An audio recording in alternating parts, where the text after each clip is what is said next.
listening to the Miracles in Meat podcast. I'm Shane Thibodeau, a fourth-generation butcher at one of the oldest meat markets in the world. My great-grandfather started this business by slaughtering one cow or pig at a time and selling the cuts door-to-door on horse and buggy. Today, our products are enjoyed across the globe.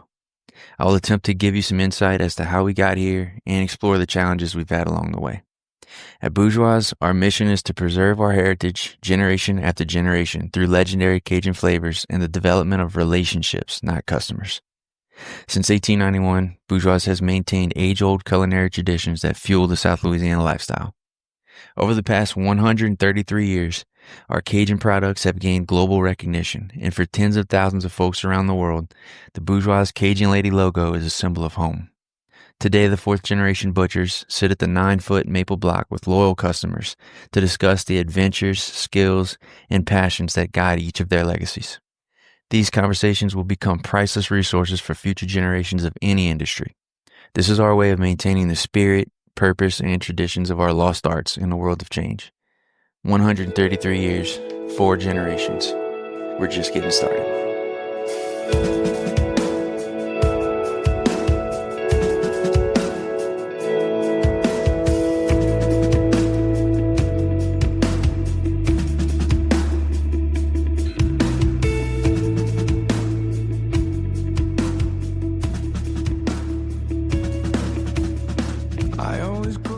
All right, next up, we got some questions. If you go to our website, bourgeoismeatmarket.com, you click on Miracles in Meat podcast at the top.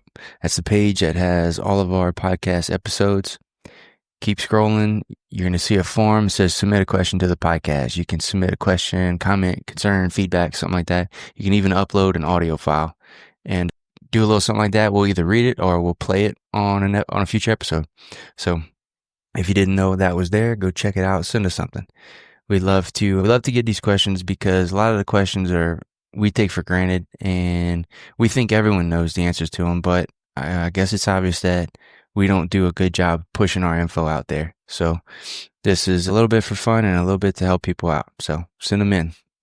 All right, let's see what we got. All right, Uncle John B. Yes, sir. We're going to start this off like this. You are one of 7 children. And now, I don't know, the way I say it is when my grandpa died, and we have these numbers somewhere, but when he died, he had over 35 grandchildren and like 40 something great grandchildren. I'm glad y'all kept track. It's something like, there is a number. Anita knows. There's a number. But it's a big number. But let's talk about your family real quick. You're one of 7. Correct. And then you have how many? 4. You have 4, and then how many grandkids you have now? I have 6 and 1 on the way. Do I know about the one on the way? Probably not. We just found out. Is it a secret? No, Okay. it's Logan. Wait, no, I do know because he told me. Logan catching up to me. I said, boy. He did tell me. He said, yep. He said, that's it after this one. All right, so let's talk about the family a little bit. The siblings, and I don't know what. That's just my question for all of the siblings is, what was it like growing up? What was it like, living with all of them right here across from the market and having Mama and Papa? And I know y'all were kind of the same as us, where y'all stayed really close with like the first cousins. Yeah. That was like y'all best friends. It was. Right. So we could walk to their house and vice versa. We had a snowball stand in the middle, so that was a perfect meeting spot. Meet at the snowball stand? Right around the Perkles, a little bit past Perkles. And this way? No, Perkles Country Store. Oh, Junior Perkles. I'm talking about, Andy and Ben and them. And we'd meet up there and go one way or the other, usually on bikes. But, never a dull moment growing up with 7 siblings. There was a decent amount of trouble. Well, we had Cortez right there. Cortez was interesting. Mm-hmm. We had some good neighbors there. I don't want to mention any names. So was y'all house like the hub? It was kind of action. I'd have to say probably because the fact that we had a swimming pool, and that saw a lot of action all summer long. Y'all always had that? Man, pretty much as pretty much, as far as I can remember back, I'd have to say, yeah. I heard a little bit about I don't remember it ever being put up. So I don't remember I was that young not to remember him putting it up. I don't imagine Papa went by a swimming pool. I think he did. Golly. I don't know how Mama or any of the kids talked him into it, because he wasn't easily talked into anything. Right. You know, but I'm glad we got it, and that was a lot of fun. You know, and of course we had Grandma, Daddy's mama lived in the little house right there. The one right here. Yeah, and shit. Getting off the school bus, me and Donna were always, a year apart, so we was always on the same school bus, and it was mandatory to stop and go give her a hug and a kiss getting off that school bus, because she was on that porch waiting for that all and what day. if you didn't? Well, there was no if you didn't. You didn't know how to not do There was always, that was just a thing. It had to be done. I remember I did the same thing with Mama. Really? Up until she passed. You walk in the door, you walk in the door, you walk straight to Mama, you tell Papa hi. You walk straight to Mama, give her a kiss. That was first. That's what you had to do. Was she still in her pretty good mind then? Probably so, yeah. Yeah. You were a little older. Even when she kind of didn't remember who you were, you didn't know. Right. She still, come on. Yeah. She wouldn't turn nobody away. Give me my kiss. Yep. Yeah. So yeah, what were they like growing up? I hear a lot of Dad. Yeah, I hear a lot of stories of Papa, but not. I mean, I really don't Grandma. hear. It's a shame, man. Grandma, she had that Alzheimer's for so long. It's like I lost my mom like 8 years before she died. And the way I kind of look at it is it's kind of sad to even say that, but it's a terrible disease. So, and it's sad to say that. It's hard for me to even remember how she was when she wasn't sick, but she was always really giving and kind, but still strict at the same time. There wasn't no getting away with too much, especially with Daddy. But and just being her school teacher, she was a great teacher. She could help me with my homework so good. She made things look very easy. Like she could just bring it out to a way like, oh, okay, I got it now. That's easy, So I do remember her helping me a lot with homework, and it wouldn't take her long, Now, you were the last child. Correct. Did she start teaching again after you were born? Yes. I understand she was teacher, first a nun, then a teacher, and then she quit teaching, I think, when Biff was born, the oldest. And, and she raised us. And once I went to first grade, she went right back at it and got she got her retirement. And that's a busy woman right there. Yeah. And had food on the table every single night, clothes, everything, And we had our chores, of course, but she carried most of it, Yeah. I don't know how she did. I think back at that, it's like, man, 7 kids, 1 bathroom, 2 bedroom. They added a 3 bedroom, and then they finally added a bathroom to their bedroom, which was just for them. But before then, it was the 1 bath. I do remember. 8 people. Yeah, I remember the bathroom being built. So we went a while with 1 bathroom, and no air conditioning upstairs where we slept. We didn't sleep in air conditioning until we moved out. Unless you want to go downstairs and sleep on the sofa. And as I got older, I did that a few times because it started getting kind of unbearable. But it was, but I always say you can't miss what you never had. But when you go sleep over at your cousin's in a brick house with central air, you kind of start thinking, say, man, this is pretty nice. This is pretty nice. They must be rich.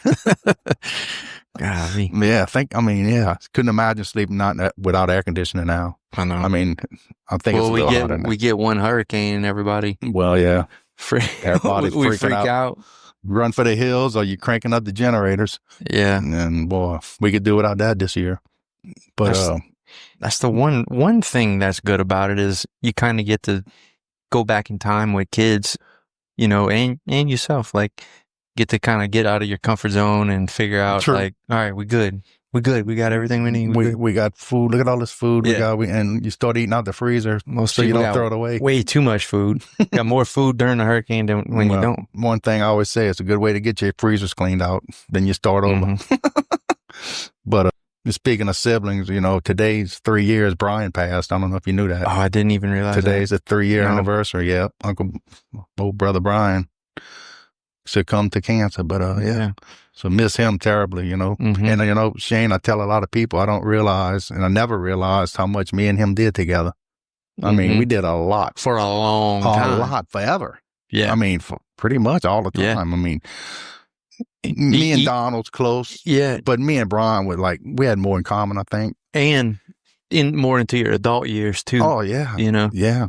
We just like with the camp. We went to the camp. They were there, and Gregory was Logan and Blake's age, so it all just worked out like that. And now that he's gone, I'm like, man, what's going on here? Yeah, it's weird, man. It's weird, but yeah, miss him. So it's very weird. He was one. He was the middle. Donald above you, then Brian. No, it was Anita. So me the youngest, then Donald, then Anita, then Brian, then Nancy, Susan, and Bill. So he was dead in the middle. So next, I already talked to Mom about it. The others might not know, but we're gonna do and Susan and Aunt Nancy. Oh yeah, together. Great. And they each get one wine. One glass of wine, and we're gonna do it on the back porch out here, right at Nancy's house. That's gonna be great. Yeah, that's gonna be a good one. And there's gonna be no time limit. Shouldn't have one. You might need. You might not want that. I know. Be interesting with them, especially Nancy. Mom said if you can keep Nancy tied down long enough. Mom said bring a whistle. A whistle's good. Yeah. Yeah. To keep Nancy to sit that long, I want to see how that goes. She's something. She got to go. All right, your grandkids. You have 6 grandkids. I have let's see, 6 and 1 on the way. Yeah. And what's that like? I love it. What's the papa life like? I love it. I mean, what do you know now as a grandparent that you didn't know as a parent that you thought you knew? What do I know now? I know for one thing that family's everything. I mean, really. I mean, that's my whole life. There's a lot of material things come and go, but boy, family's so important to me, and I'm so glad and blessed to be close to all my kids and grandkids. I miss them. They're going back to school now. We was getting a few of them during the week, and that's over with now. They going to school, and I told them, I said, now you just got to invite us over. Invite us for a sleepover. So you have to. Yeah, but just love them to death, man, and they so good. It's just blessed that they're all healthy and happy and good, and they all stay. They all here. They're all right here in Houma. Yeah. And so Logan's gonna be having number 4. So we're gonna see what Blake's gonna do. Blake's engaged. Not gonna be far Blake's behind. He's engaged now and married about another year and a half. We'll see what they're gonna do. So hopefully I can get a few more out of this deal. We had a butcher's night. Every now and then we do a butcher's night at Brody's. So yeah. Our butchers, butchers, and the 2 boys come. And Blake, so Logan told us about the baby last time, and then Blake told us that he was going to propose. And we suggested that he waited because it was on their vacation. We told him to wait until the ride back in case she said no. He don't have to go through the whole vacation. It ruined his vacation. Yeah. Oh, shoot. And guess what? That's what he did. So, he claims he was too nervous. He couldn't do it. He wanted to do it in front of us. And I think Blake's a lot like me. I'm not like that either, like to show stuff like that. And more of a personal thing for me. And I think he's a lot like me. And he had cold feet, so he backed off. He backed off. That's so which good. don't really surprise me. Love him to death. What did y'all do for fun, I guess, as kids? Anything y'all did that your kids didn't do and your grandkids aren't doing? But it was something y'all just did all the time? They probably never swung off of a rope into by Lafourche by Tiger Drive. We had a rope swing there. We'd ride our bikes there. You know where the bridge is, Tiger Drive right Bridge? By you? No. Tiger Drive Bridge. But towards the north, not the one... the actual Tiger Drive Bridge. Yeah, off of Highway 1 to 308. Yes. About 100 yards to the left, we had a rope there. And it was kind of a community rope. We'd have people would come, it'd be a little meeting spot for a bunch of guys. And we'd swing in there and we'd swim in by Lafourche. And we'd ride our bikes there. And, I think about it. We get on our bikes in the morning and we'd go all day. And it's summertime. We would never have water. We never bring water. Now I don't leave my house in my truck without water. Right. So, but it was hose pipe water, You hear about that. drinking out of hose pipes. And We did that. That's what we did. We I'm did pretty that. sure, My kids don't do that much. Now, my kids, my Logan and Blake probably could have done that. I know the grandkids aren't. First of all, they're too young to go do that. But I still don't see them doing it in today's world. But that, and we worked a lot. You know, and when me and Donald were 13, we started working in the fields with the Perkles right there, Mr. LJ and Leroy Perkle. And shallots, mostly shallots. Well, I guess shallots. I think we started. Donald might disagree with me, but I remember making $5 a day, and I think Donald said it was even less than that. So we'd work pulling shallots $5 a day, and that honestly it was work, but it was still a lot of fun because we had a lot of friends there, and we had there was a good bit of fights. You know, every now and then there'd be a good little fight going on. There were no guns involved. You know, you fight and then you go back to work. You know, you'd be mad, but you just go back to work, and then that's it. But so $5 a day. That now when Mr. Wilbert wanted to get a lot of work out of us, he'd pay us 75 cents a row to pull shallots or plant. That way, you know, if you're getting it, you can make a little bit more money. Right. So, and look, these rows aren't short. I'm thinking, I don't know, man, it's hard to visualize it. I'd say at least 50 yards into a row. And that's some back-breaking work, you know. But we did that. And shoot, by the end of the week, we'd have $25-$30, man. We could do a lot with that. Movies. Get us a po' boy at Rob's Po' Boy. That used to be by the Ford place, by Roby Show. Where was the movies? Not downtown. It was down on St. Mary. Had a theater. I think it's the Stern. It's by Jake's Uniform. They had a theater right there. I was there when I was a kid. I think Sternfeld owns that properties, and they had with a Grand Theater that was gone when I was young, but I did go to that a few times. Was that the downtown? The Grand was downtown. Oh, man, that's a long time ago. Yeah. There, and then nothing in Homer that I know of. We couldn't get there anyway. We couldn't ride our bike there. We wasn't going. So, y'all play a lot of croquet? Croquet, yeah, that was always a big thing. Shooting pool. Well, Perkle's Country Store had a pool table, so that obviously I couldn't get in the bars, but we could go there and shoot pool. And so croquet, but a lot of our summers were actually in the fields, working potatoes, corn, okra, which I hated the okra. Made my fingers bleed. So yeah, that was a job where the Perkles didn't make us show up, or we would never get fired.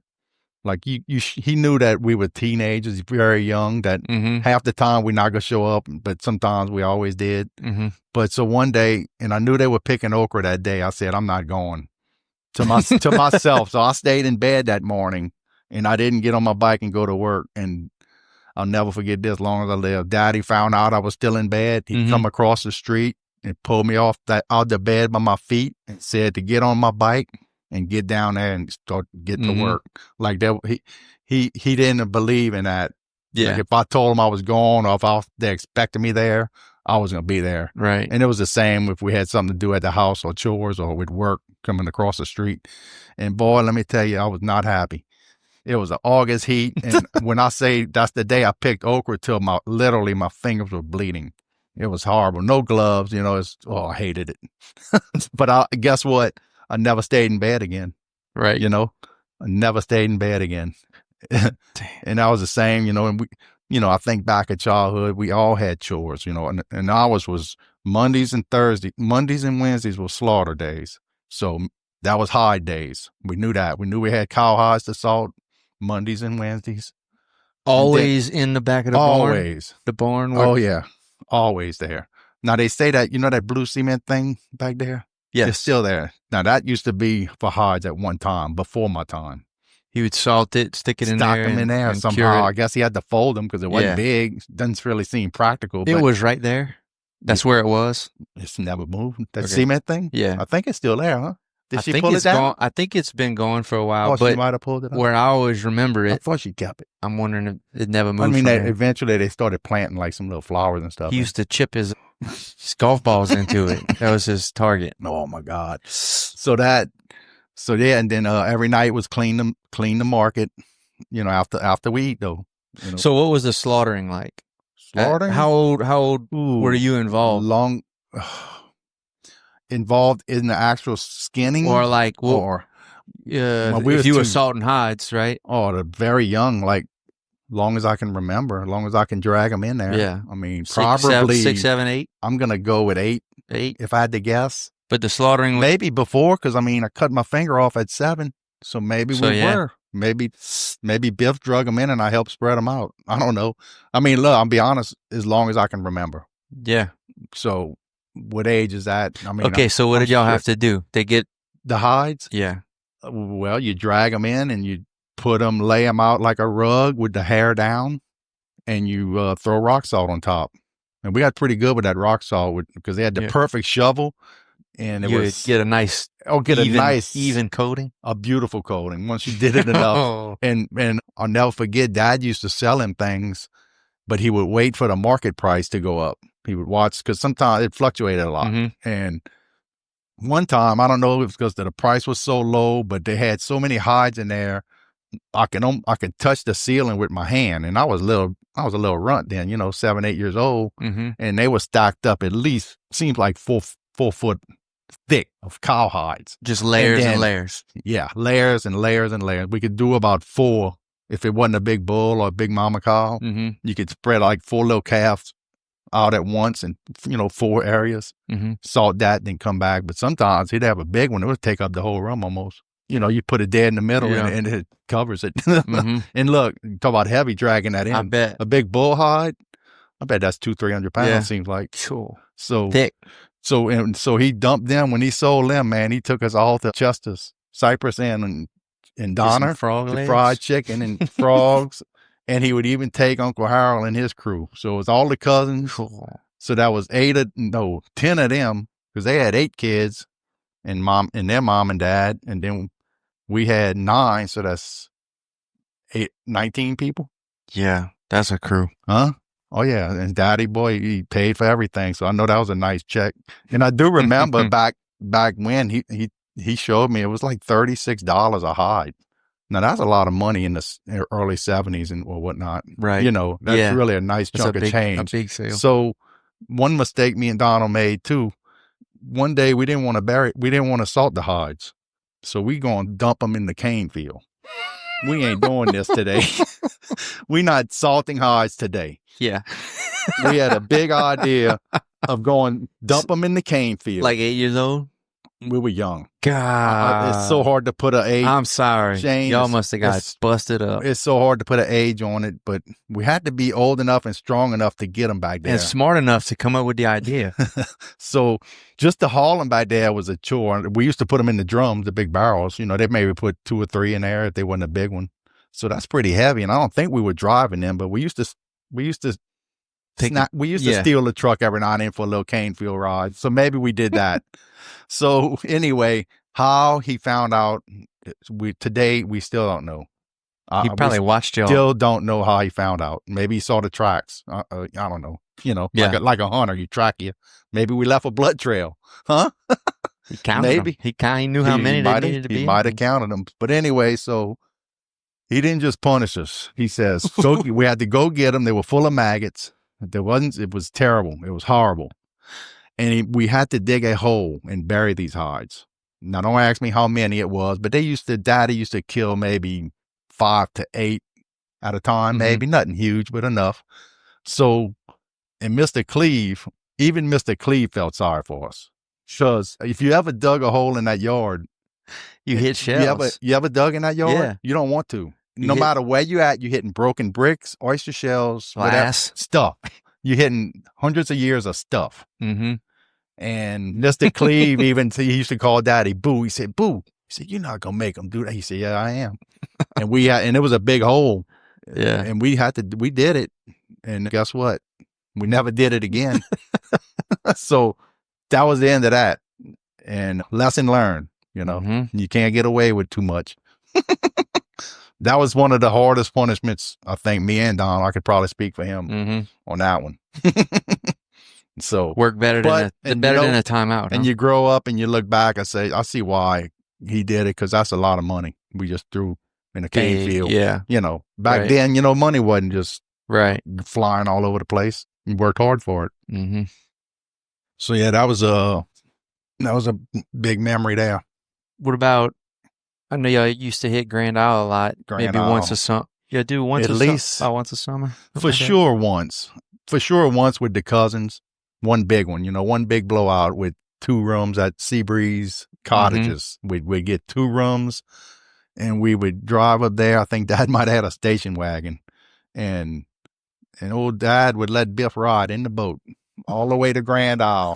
Safety first. He told me that. Safety first. So yeah, Biff rides in the boat and we all pile in the station wagon. So we each allowed to bring, so we go for a good 5 days to 6 or 7 days. And we were only allowed to bring a paper bag of clothing. 1 bag a person. It's all the room we had. Right. So that's what we did. And mandatory stop, Dufresne's. There was 2 mandatory stops going to Grand Isle. I think the first one was called Thibodeau's, and they're not open anymore where Dufresne's is either. Thibodeau's was just about a halfway point. It was like a little bait and tackle shop in probably Cut Off somewhere. And it was just a stop to get a drink, get a pop, a little break, maybe use the bathroom, whatever we had to do, stretch our legs. Because it seemed like Grand Isle seemed like so far away. Seemed like going to Florida back when you're young and the roads weren't all that. Right. And you're pulling a big boat. So we'd stop there. That was stop number 1. Stop number 2 was Dufresne's Bakery, which was awesome. And I think a lot of people did that. And then off to Grand Isle. So we was always in a hurry to unpack so we can hit the beach, right? So we'd make an assembly line. But Biff just stayed in the boat because a lot of stuff was packed in the boat. It was a pretty big boat with a cabin. You remember the John D? And so we'd assembly line, man, we'd unload so fast. It'll make your head spin. And boy, as soon as that's done, his swimsuits on and we out. We gone. Hit the beach. We gone. And it was beach all day and whatever. Even at night, they used to allow fires back then at night. You could build fires and just do whatever you wanted. And there was I know there was a nice, I like that place because there was I'm going to call it a cabana on the beach. It wasn't nothing but a covered area, maybe 12 by 15 feet long, nothing big, but they had like a little picnic table under there. It was just a place we sat. And I just remember used to love here because that's what Dad and them sat because they wasn't running around in the sun or nothing. They probably had them ice chest of beer or whatever. But I just loved sitting there, listening to them tell stories. And I just loved that. And, we couldn't have went to Florida, Hawaii, anywhere and had any more fun. No. Right down the road. I mean, honestly. And, we'd catch crabs, and I remember they had a big screened in seafood boiling area for the Seabreeze cabins. They had like 9 cottages, so it was for the customers of that place. And man, we'd just load up on shrimp and crabs, and at least one night, y'all would run lines and throw. Yeah, now where the shrimp came from, my daddy could have bought them, but Dad used to like to drag a trawl. He'd catch some shrimp. So yeah, that was a one night for sure. And I'll just never forget just doing that, like right before dark, late afternoon, we were all sunburnt. You could just smell them and you knew what was coming that night. We knew what was coming that night. I said, boy, look, that was just great. But never forget just the smell of that and just all the cousins. And it was just perfect, just the time passed, I'd love to go back to that time one more time. Grand Isle's such a cool place. It is. And they just get destroyed. They get beat up every year, and then it's just better the next year. They build it back better, and the price goes up every year. It's just, yeah. They build it back better, and the prices go up. Yeah. But it's super nice right now. It's awesome. It's beautiful. I do like the fact that they're allowing bikes on the beach. That makes life much easier for you. If you can bring an ice chest, your fishing gear, your tent, and they're not hurting. Chairs. And I'm sure they pay. I don't know what it costs. I know it ain't free. I know you need permits. Yeah, permit on every bike that goes on. I don't know what it's cost, but I know this year was like record numbers of bikes on honestly, the beach. that would be a big reason I would go back there. Yeah. Even if I ever would own a camp, that would be a big plus. But because hauling all of that to a beach is a lot of work. Yeah. And now I'm getting older. It's a work I don't want no part of. Yeah. But they do make some nice little tents now. Logan and Blake got some, like, instead of the big 10 by 10 tents, these are like little stretchy things that you can fit them in a little bitty pouch. And you take the 4 legs, you fill them with sand. They got little pouches, you just throw sand in them, and they're real stretchy. Okay. 4 poles with a little ball on top, and within 5 minutes, not even 5 minutes, your tent's up and it don't weigh 2 pounds. So those are really nice. They brought them to Florida this year. Yeah, I remember making a few trips to Grand Isle as a kid, but not a whole lot. I don't have like a bunch of. With who? Your friends or maybe with your parents? Must have been with us. With us, like cousins, maybe. I really don't know. We would go to one of these camps. We rented a camp, but it was not nearly what it is now. You never had good sand. It was always dirty, always full. They really keep it nice. Yeah, huh? They dress it up nice, full of grass and driftwood, dead fish, and tar sometimes. It was just I always was wondered about that. Even as a kid, I remember always stepping on tar on Grand Isle, and then when the Deepwater Horizon blew, everybody kept talking about tar balls. I was like, well, we always had tar balls. Now, was it covered in tar balls? Right. I don't know because I didn't go. So I often wondered, like, okay, what is this? Right. We always had that. I just remember. Maybe it was a lot worse. I don't know. I remember even into my teens just thinking that if you want to go to the beach, you need to go to Florida. And I don't think that anymore. I think that Grand Isle is plenty all the beach you need. We take our beach trip this year to Florida. We went to Destin. It was great and all, but I guarantee you we could have just as much fun on Grand Isle. And I know the kids could. The grandkids would, just for the fact is, man, you could just go out there with a cast net and just let them, or a dip net, and they can catch crabs and have more fun than anything, because that's what they love to do. Yep. Just give them a net and they could catch little creatures, No, but all those memories like that, like you said, I remember that about your camp in Dularge, on Bayou Dularge.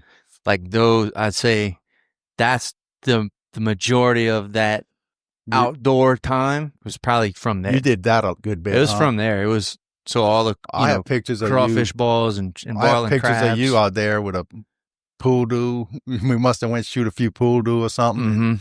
You were little, man. You must have been like 7, maybe 6. But yeah, and I even remember you helping me with a wharf once or something. I had you nailing down some planks. You might have been the first time you ever nailed planks down. You did it. You did it though. I don't know if you remember that. I remember. You remember it? I remember a picture of I had a pool do strung up with a rope. That might be it. You was swinging it around my head. Were you in the boat or on the wharf? I think I was on the wharf. Okay. I was young. The picture I have, you was in a boat. Might have been that Blue Ranger. I was don't know what you were doing. You were fooling. I don't know if you were cleaning it or what. But those were good times. And yeah, the old camp, man. We think about those. We think about, we were damn young. Well, yeah. But that was like the first kind of place that it's okay if you stay up too late, or it's okay if you stay up till 3 a.m. Not a lot of rules. You can't go nowhere. Not a lot of rules. And plus, we stayed up too anyway, right, most of the time. And really, what's the most trouble you can get into? You might fall in the water, but that's kind of about it. Yeah. But I remember we had that light, and we would dip net. Man, we had fun. Huh? We would dip net crabs until 5, until daylight, basically, all night. And that never got old. That never got sick of that. But we try to figure out how to get our kids to want to do stuff like that, but they just kind of don't. I don't know what it is. I don't think we really have had to ask y'all or twist y'all arms to go. I don't think so. Even my girl, I mean, I don't know if they liked going, but they were there because we went almost every weekend. Yeah. And that thing was, something is when you get something, it's new. And they were there. I don't know if they liked it, but they never complained. It might be because we have girls too. As they got older, you could tell they would probably rather not be there, but they ain't had no choice. It could be because we have girls too, and they just play different than boys. But we always, it's kind of like they'll just do the same exact things over and over and over, and we're like, hey, crazy. Y'all could go out and outside and, I don't know, go down the street. I don't know. Draws you nuts. Why don't y'all try anything different than what y'all doing? And they're just fine. They just play with a little. They little games. Yeah, and they play with a little Game thing. Boy. Not too many games. They play them games. They won't really play any games. Okay. At our house. I'm talking about on the computer, like game. Are they too young for them games? No, they have them, but they don't even ask. They're not hooked on it. I hate to ask about it. I hate to see children and kids get hooked on all of that. I really do. Yeah. I mean, I hate it. We really don't let them do it a lot. You gotta limit them. Don't let them sit on that all day. I think some people do let big kids do that. Well, we see the consequence, even if you just let them watch let's say you let them watch 2 movies in a row, say it's a weekend, that's almost That's a 3 lot. hours of movies. It's a lot. When you take it away, you feel it. When it's time to turn off, it's automatic. Mm-hmm. So, and we know that effect is pretty big. They're bummed out. Yep. Not that they want to be, they need it. They want more of it. Nope. And too much of a good thing. Yeah, we don't let them play with tablets or anything like that. Yeah, I could see that. Because also they go to other people's houses and they do it there. So that could be where they do it. Yeah, because you can't be with them 24/7. You can only hope that they not on it all day and night. But yeah, we want them to try to get in a little trouble, and it's like they just don't want to. I was gonna say that you want to go try something new, even if they got to get in a little bit of trouble, as long as it's harmless. I would like to at least know okay. They're thinking of stuff. They're pushing the limits, pushing their limits, trying some new stuff. Yeah. All right, now let's talk about the market working. Well, you started talking about the market, working at the market at a young age. Mm-hmm. Let's talk about the finger. Oh, my favorite thing. The finger. What, this one? See this my favorite. That's your favorite thing. So okay, I didn't know. Well, it's just it's important. It's a big thing. It's a big thing that happened. I didn't realize. Well, it is pretty big. I mean, it was an event. All right, tell us what happened. Only me can. What happened? Okay, I want to say it was probably even on a Sunday. I don't remember customers being here because I don't remember the front being on. Anyway, making hamburgers. For what? I don't know. But just for all the audience out there, the ground meat did not get sold. The meat, everybody asked me, what y'all did with the meat? Yeah. Making it clear we was done for the day. Mm-hmm. No meat involved. So we're done for the day. So it's time to clean up. So the machine has a hopper, and inside the hopper is 2 cups that open and close, and they grab the meat, press it into a plate. I know you can only visualize it. So anyway, it's just a hopper. So when we're done, we take as much meat out the hopper as we can with our hand before we tear it down. So of course, well, I was I was 7 years old. So I couldn't run the machine by myself. Number one, I wasn't tall enough or old enough. So I always did like to help. So I would just take care of the top where the meat goes in the hopper. That was my job. Put the meat in the hopper, and Biff would run the bottom, doing the patties, letting them stack and boxing them. So all I had to do was put the meat in the hopper. So anyway, so of course, so we're done. So my job, I'll take the meat out the hopper. So I'm cleaning it out. Well, the story is, and with Biff, he said, and I don't doubt him, hey, watch your hands, which I ain't doubting he said that, but I didn't hear it. And he hits the switch, and the rest is history. Yeah. It didn't clean cut. It pinched it off. It smashed smashed it to smithereens. Now, Shane, you know the machine. The people listening to this don't, but think about a 7-year-old's hand, the size of a hand or his finger. Right. How it just got the tip of my finger and not my whole hand. Think about a 7-year-old hand. Right, yeah. And the hopper. Because they roll another 5 inches almost. That thing could have been my whole hand. It could have grabbed the tip and then pulled the whole hand in. Yeah, point. But it didn't. So That's thank weird. God. You must have. Do you remember fighting it? Nope. Or it did what it did, and then you took it out. It was so fast. It's just in, and then I felt something wasn't right. I didn't know what happened. Something wasn't right. I mean, something wasn't right. I don't know how else to say it because I can't sit here and tell you, man, my hand, I was trying to pull it out and it was stuck. It wasn't none of that. It just, look, I was 7. It's a long time ago. Oh, my. And so, it comes out, and I think, I don't know. I don't remember if I hollered or screamed. I really don't know what took place. I just know Daddy wrapped it in a dirty, bloody meat apron and took me off across the street and hit him and Biff to go to the hospital. And they, you remember anything that happened there? Where? The hospital? Yeah. No, but I remember what happened over here. Donald was there. Over here? Donald was in the room. Well, Donald never did like human blood. Did he pass out? No. Donald went straight to we had a rotary phone on the wall. I don't know if you know what rotary. Yeah. Where Donald just runs to the phone and starts dialing it. Not 911. He's just dialing numbers. And that's all I remember. And he might not remember that, or he might disagree with me on that, but that is what I remember. Yeah. And it makes no sense. He was trying to do 911, but his mind was maybe he just didn't know what else to do. Yeah. You know, it's scary, I'm sure, because he was all 8 years old, right? You know, and my fingers hanging by a piece of skin. It was still hanging by a small piece of skin. And you wrapped it all together? Daddy just wrapped it all up. He didn't want me to see it, I think. So he hurried up and did it really quick, but I'm sure I caught a glimpse of it. So, but as far as at the hospital, the only thing that stands out was they stuck me right here with the biggest needle I've ever seen. Yeesh. And boy, that hurt worse than cutting my finger. Really? I'll never forget the pain. Put it in a nerve. I don't know. Or they had to kill it. They had to deaden it. But, bro, I sat up like I was laying on my back. I just sprung up like without even trying to, just sprung up. And it's like, whoa, hollered and screamed. And that was painful. When did Mama find out? I don't. A week later? No.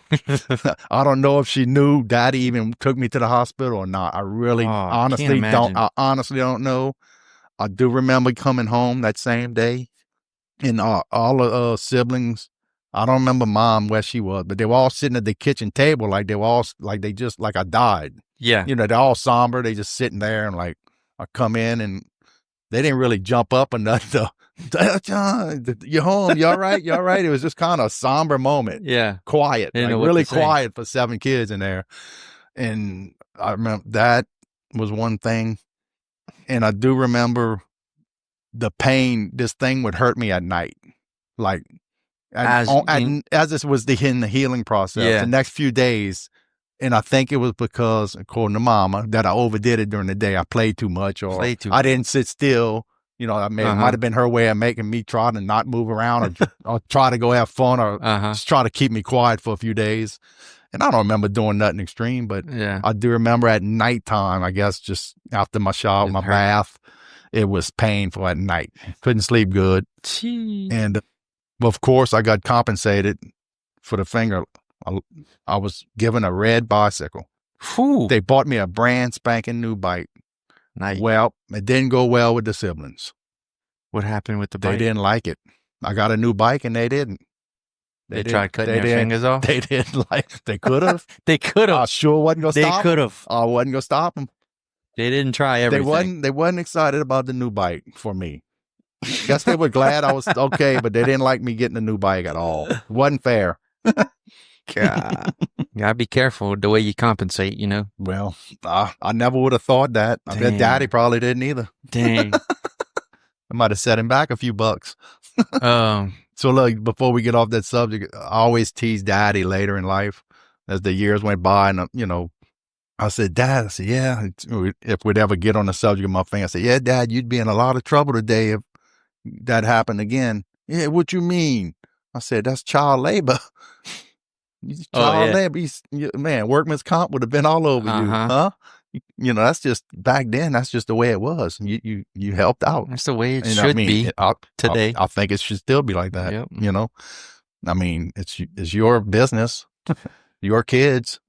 That's not what. So yeah, but we used to get a kick out of that, Dad. You know, but I had to stick him with that every now and then, just to remind him. All right, what else do you remember working with Pawpaw? What was he like to work with? You know, when I finally got into the business, you know, like full time, I didn't really work with him that much. That's what I was going to ask. He's probably on a task. Here's your task. He was getting older. He would come in the morning for an hour or two, and he would leave, go play golf or whatever he did, and then he'd come back at 4 or 5 o'clock, grab his money and run. So I didn't work with him a whole lot. Now, Mr. Cleve, yeah. But really, honestly, working with Dad a little bit, but nothing that stands out a whole lot. Because he really wasn't here a lot. Who really taught you? I'm going to go with Mr. Cleve. Cleve taught you a lot? Oh, yeah. Oh, yeah. And look, you know, for a man that was an employee that had no ownership in his business, he cared. He cared about what you did. And I think that's why everyone knows his name. And if you made if you made a bad cut or wasted a piece of end cut of a ribeye or your angle's off, you will hear about it. Yeah. You're going to hear about it. Yeah. And he didn't like it. And look, talk about, and I was a little scared of him. Not say scared of him where he would beat me up, respected him. Yeah. And I knew he was right because I could see what I did, and it ain't that easy all the time. Right. Especially on them sirloins and that end of the loin. He had that thing that. And ribeyes, with the price of ribeyes, he knew they were expensive. And he'd go throw it on the scale. He said, look at here, look what you did. And he'd tell me how much I lost. He was right. I couldn't argue with the man. Yeah. So Mr. Cleve was my teacher more than anybody, I would say. But I remember working with Daddy in the skinning, in the slaughterhouse. Now he could skin some cattle, him and Cleve. But Daddy was really he slung that knife pretty good, like fast, and he'd make long. He'd make long swipes on them sides, and that was fun to watch. Cleve always was the splitter. He'd always cut them in half. Now that's one thing I didn't have to do a lot of because of Mr. Cleve. That was just his job. Thing. It was just what he did. So I never mastered that. I did a few, but it's very easy to screw them up. Because you go off that center, you messing up T-bones and ribeyes. It's not easy. It ain't good. It ain't easy. Especially with that bulky. You remember the saw? No. The splitting saw? No. That thing was huge. And I look now, what they're using now is basically a souped up with a saw. I call it a sawzall, but it's like a a reciprocating. What's the reciprocating saw? It's like one of them souped up with a meat bone blade, and I could see that being a lot easier. But this thing we had was hanging off the ceiling on a cable with a counterweight pulleys, like only my dad could make. So it was counterweight. It really worked all right. That's how they do it in the big shops now. Way too bulky, in my opinion. For me to get used to anyway. Yeah. Mr. Cleve, man, he had to do. But he could skin some cattle. But as far as like working with him, I can't really remember a whole lot. Was Uncle Biff still here? No. By the time you were kind of full time? No. Biff had found his. I don't know if Dad didn't have to let him go at one point. I think it got really slow, and Dad had to. He hated to do it. He didn't have nothing for him to do. And so the way it all worked out, I think, people often ask me, how did me and Donald end up with the business? It kind of fell on us because if you think about it, Biff had his career. Well, unfortunately, he had to go find something else when Dad let him go. And Brian had his thing with the mechanic work. And, and the girls was they didn't really, the girls wasn't really wanting that. I don't even think he probably didn't even offer it to them. So, I mean, I was at the age where I'm getting out of high school, and Dad's about to retire. He's, he's done. So he sat me and Donald down and said, look, I got about another 2 years, and, laid it out for us. And pretty much right then and there is how it happened. And I was all of 20, I might be wrong with this. I want to say I was 21 years old. 21. 1983. I was about 21. Is that what you wanted before he offered it? I never really put it together. Not really. I never put it together. And I guess at that age, you don't think of your dad ever retiring. It's like, well, he is 60 something. One day, you don't think about that when you're 20 years old. How old your dad is? When's your dad gonna retire? I never thought of anything like that. Right. Until he sat us down. I was like, oh shoot, this is real. Right. And he made it easy for us. He financed it. We didn't have to go get loans, which we probably wouldn't have got anyway. Right. So that was how that worked out. And 21, I want to say 1984, 85 is when y'all both. I want to say, and I might be off a little bit on that, but did he stick around a little bit once that happened? He because who taught y'all how to do the business side of it? We kind of already was doing it. Really? Because before he retired, he was only working. He'd come in the morning and he'd leave and then come back. So most of the day we were here with Mr. Cleve, and Cleve showed us, and it was a lot easier, Shane. There was less. It was stuff. Me, Donald, and Cleve, and then we hired Chris. It was 3 or 4 people, which is manageable. Yeah. It's very manageable. And so that it wasn't that hard of a transition, put it to you that way. And that's when the jerky started becoming the newest craze. That's when the jerky started getting to be made, and that's when things really changed. Right. The business changed the first 3 years we took it because of the jerky. Jerky it blew up like way faster than we could ever imagine. And still slicing it by hand, right? No tumbler, was a challenge. Every day, slicing it on a saw and stripping strip by strip with a knife. Which it's better. It's better. I like it better. It's better. I like it better. But boy, look, when we got that slicer and that tumbler, that was a game. Right. I mean, we was doing a week's worth of work in 4 hours, 3-4 hours. I mean, it had to be done. It had to be done. I mean, because every day, slicing that every day. Sometimes you start 8 in the morning and you don't finish till 3:30, 4 in the afternoon because the front's so busy. You can't. You go make a few cuts and you got to stop. Make a few cuts, stop. It was right. It was challenging. So that was a big, caught us unexpectedly anyway, in a good way. What was that? What was it like with because Mr. Cleve had been here for so long. So what was it like? Now y'all own the place and y'all are 20. And Mr. Cleve's how old? He's 60 something. He's up there in the late 50s, 60s. Yeah. I felt like he was still my boss. I know. I would never not do what he would ask me to do. Right. And he could ask me anything to do. Even though he never really did that, but yeah, we all worked together, and honestly, I respected him like my dad. Yeah. Really, there's no way I would ever talk back to him. And I would, we got along. Yeah. We did what we had to do. Love that man.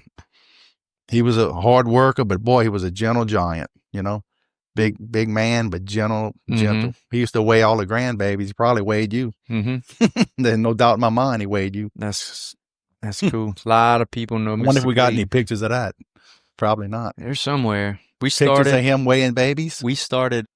Y'all still weigh any? We still weigh them. Really? And I didn't know that. we've been taking, try to take a picture, but I've been making I made a certificate, like an official for each kid, official butcher's weight certificate signed by whoever weighs them. I'd have to see that. And I've been mailing it to them to their house.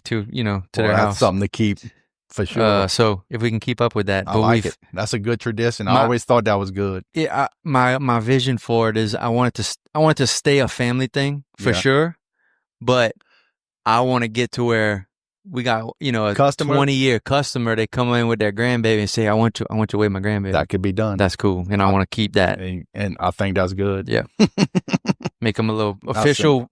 You don't get your weight until get your official weight.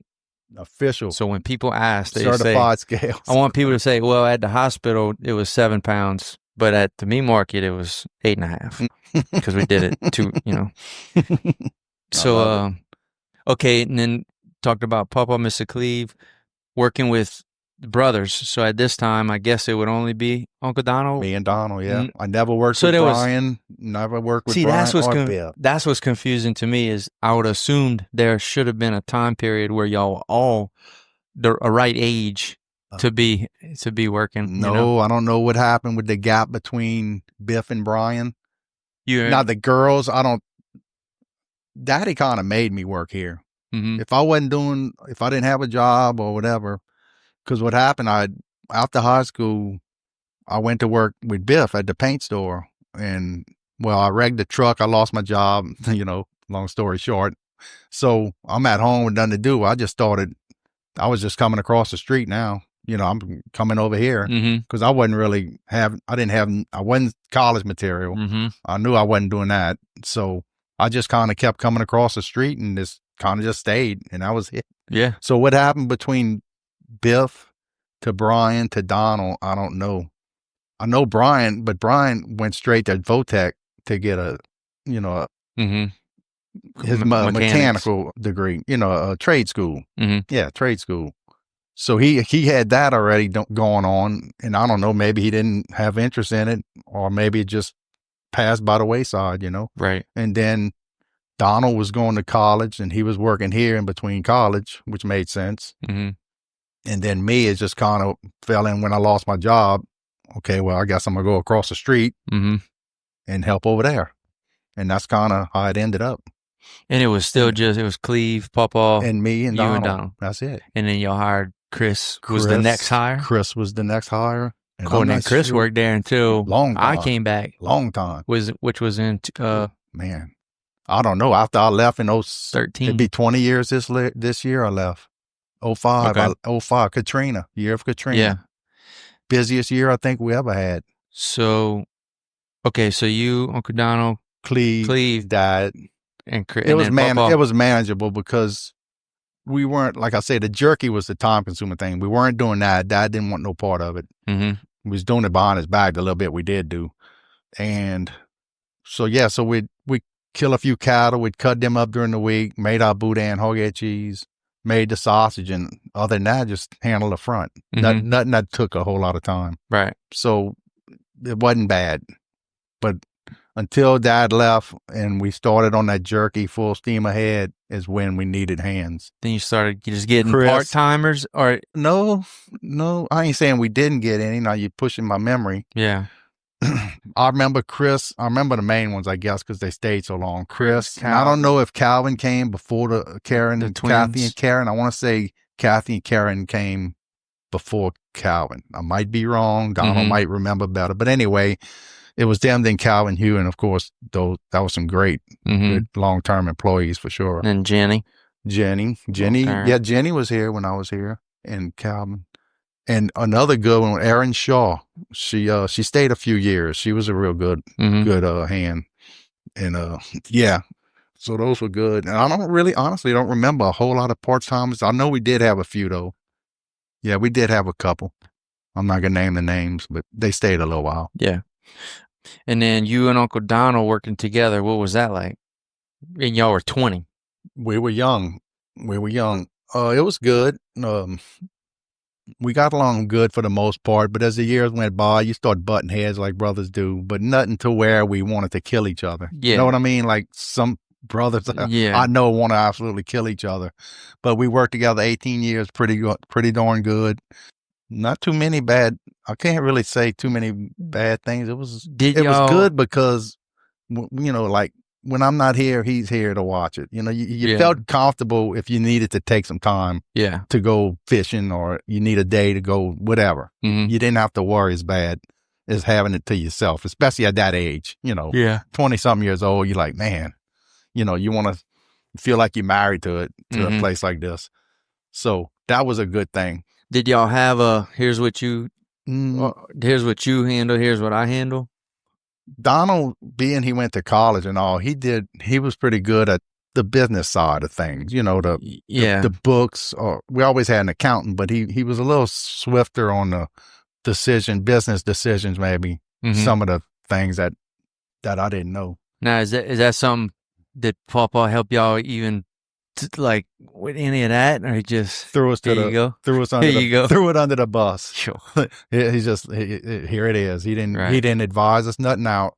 He would never tell us anything not, but if we would ask him, he would give us his opinion, but he would never come up to us and tell us what we should be doing or nothing. He let us do it our way and without butting in ever, that I ever remember him butting in, Now, I'm sure if we'd have done something really, really stupid, he'd have had to.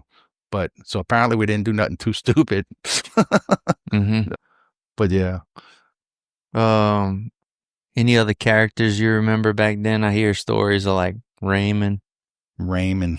I hear stories of Raymond a little. I never worked with him, of course, but I do remember him. I mean, Raymond and Cleve, it's two of the same to me. I mean, they laughed and light up a room. But he was a character. But like I said, very young, didn't know him that well. He would come by in his later years and come visit, and he'd come hang out here for a day or two. So other than that, I really didn't know him that good.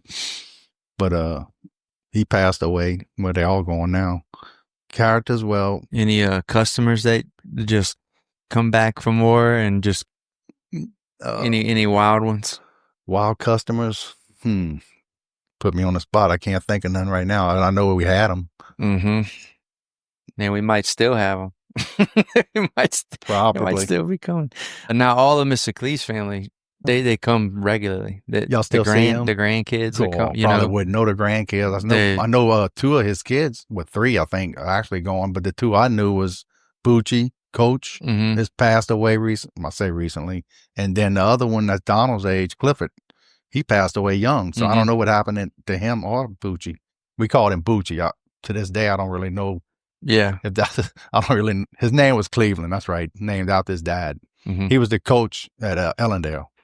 Yeah. So, but his wife Linda always came here. She probably still comes here. She still comes, and her daughter. I know her a little bit. Not as far as Cleve's other kids, Bonita and there's a Hilton.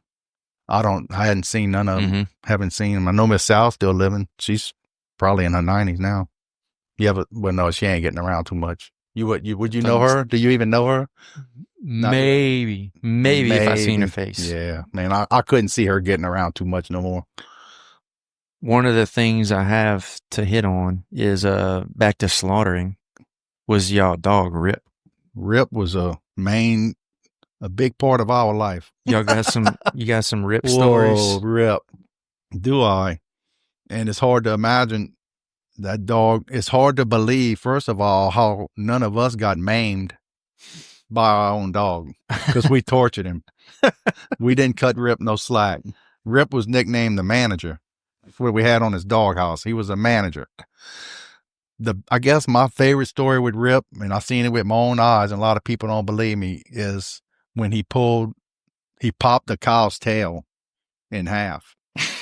So visualize a cow trailer. Oh yeah, he popped it in half. He popped it. He wouldn't let go. Visualize an old cow trailer, not the new fancy ones, but the ones 30 years ago, 40 years ago, 50 years ago. It was wooden slats on the side, trailer. It had cows in there. So anyway, one day the cow's tail was hanging out through the slats. It just hanging out, and boy, Rip sees it. He goes get it. He grabs it. So he puts his two paws up on the trailer, on the wood. He got the cow's tail in his mouth, and that cow's trying to get his tail back. Yeah. He wants his tail back. Wants to keep it. So he's pulling through the trailer, and Rip's nose and face would get smashed up in between the wood plank, in between the planks. And it would just smash, and then he would give everything, and it start jerking, and he'd finally get his front legs locked straight. So now he's winning. So now it's Rip winning. So he got it for a little while. Then he wears out, and the cow takes over, and he pulls back to where Rip's face gets smashed again. And this went on, Shane. I have no idea how long. Long enough for us to go get water, a hose pipe, and we tried to put it in his nose and turn the water on to get anything to get him to turn loose. Right. We didn't have what's known as, I know a lot of them use the breaking bars, I think, for pit bulls. Open them out. Might be people who fight their dogs. It's a little breaking tool. We never had one. Didn't know nothing about them. So we just trying to get Rip to let go. And he wouldn't. He never did. So this went on, and he'd win. He'd finally be able to get some on the cow, and he'd lock his legs for a while, and then the cow, it went back and forth, man. It was just hilarious. And lo and behold, man, next thing you know, this tail, it parts in half. Just right in the middle. It popped. Separated. About a little bit lower. No, I didn't pull it out his butt. Nothing like that. It popped like right at the bottom where about, how it gets real hairy at the bottom. It popped down there. So he had him an oxtail. So he ran around. He was just as happy as could be. So we let him keep that as a present. A little trophy. And look, what some exciting times too. You want to talk about growing up here with the slaughterhouse. I mean, a big time was when a cow would get loose. Every now and then we'd have an escaped cow. It would break the pin? Most of the time we were either unloading the trailer, having cattle get dropped off. We wouldn't get it. We wouldn't get the trailer perfect, tight enough, and they would. Man, it's usually always the meanest mama cow to us. I've seen always it was a bad cow, not a bull. Usually a mama cow, and they mean. And man, every time that happened, the whole house erupts. Man, everybody's jumping up. Get the dog. We get in the truck with Dad, man. 9 out of 10 times they'd end up in Devil Swamp. Don't ask me why. They would cross right here. and go around back of Johnson Ridge. And they'd end up in Acadia Woods or in the swamp back there. And most of the times we couldn't get them. Never had a horse, right? No. Dad never had a horse. Most of the times we never get them. But we did have Gene Clemon. You asked about you asked about characters earlier. Gene was a character, and anybody who knows Gene Clemon knows what I'm talking about. He was on call. He was always, he was the cowboy. He was probably the closest thing to a real cowboy I knew. Probably. I don't think he wore a hat either. Not a cowboy hat. Maybe around here he was. Yeah, maybe. Yeah, he not. He was the Shriva cowboy. Because he could get them, and he would get them every time. Mm-hmm. He would get them. It may not be in one day, but he's gonna get them. So that was very exciting. And one moment that stands out on one cow that got loose, he happened to end up right here. You know where Napa is, Pope's? Yeah. Okay, so you know that I think it's called Calumet Street, corner of Chris's house right there. Yeah. Well, we got word that the cow was down that street, so it was just me and Dad. I don't know where everybody was at. So Dad always had his high-powered rifle. He shoot him on the spot if he could. Mm-hmm. So, man, we go. It's right there down the road. That sucker's right down the road. Well, sure enough, we was in Daddy's red GMC, me and him. So anyway, I'm like, what are we gonna do? I mean, it's a mean big, just me and you. He had a rope and he had his gun. Anyway, we're going down Calumet and the sucker's running down the street straight towards Daddy's truck. Well, he kind of butts Daddy's truck with his head because he was, I think, because the truck was red. Mm-hmm. Don't bulls and cows hate red? I think they hate it. Anyway, so man, I said, God, dog. So man, so we going this way. Johnson Ridge Lane's right behind us. And visualize this. And that darn cow stops behind Daddy's truck right on side the highway and stops broadside where Daddy gets out with his rifle. And Johnson Ridge Lane, it's a straight line. And there's people down there. Mm-hmm. There's a lot of people on the street. And I'm like, he's not going to take this shot. Do you know he shot that cow right there? And like that, I mean, I'm thinking to myself, I would never tell him that. Yeah. I'm like, holy moly, he's shooting. Yeah. Please don't miss. Yeah. So, boy, sure enough, he kills it right there. I'm like, oh, and it's a high-powered rifle I'm talking about. And I'm like, I don't think I'd have done that. And I'm thinking to myself, not a good idea, Dad, but he sure did it. He sure did it, and he dropped it right there. Boy, of course, all the people kind of gathered a little bit. Those that weren't scared to death, they kind of just came check us out, see what's going on, because you don't see that every day, right? Right. Well, not anymore. So, and Daddy had a good way of loading them. We had to come back and get the trailer and a rope, which he probably already had. But anyway, he had a way of tying the cow and putting a rope around a tree and using the truck to load it. You have to lift it a little bit and he didn't have a winch, which he should have had. But anyway, we loaded it, came over here and skinned it. And that was that. But I wouldn't have took that shot. I don't think I'd have took that shot. But I think he thought he said he probably said this is his last chance probably to get that mean. Boy, that was a mean. Yeah. It was mean. But yeah, that's a memory I'll never forget. And it was just me and him there, man. Nobody else. Any stories of going to the auction? Mm-hmm. Not really stories that I can stand out and say what happened, but every now and then they'd get one that would almost kind of get loose. They'll jump over those cages and they'll get loose. It only happened once or twice while I was there. That clears out the customers pretty quick. But I just used to love it. He'd go to Raceland, had a sale, and then Thibodeau, Varon had a sale. Now, how did he pick which one he was going to? I don't know. Maybe he'd go to the one who had the most cattle to look at or what. But anyway, I used to love it. I used to love going there just as a kid. I'm 10 years old.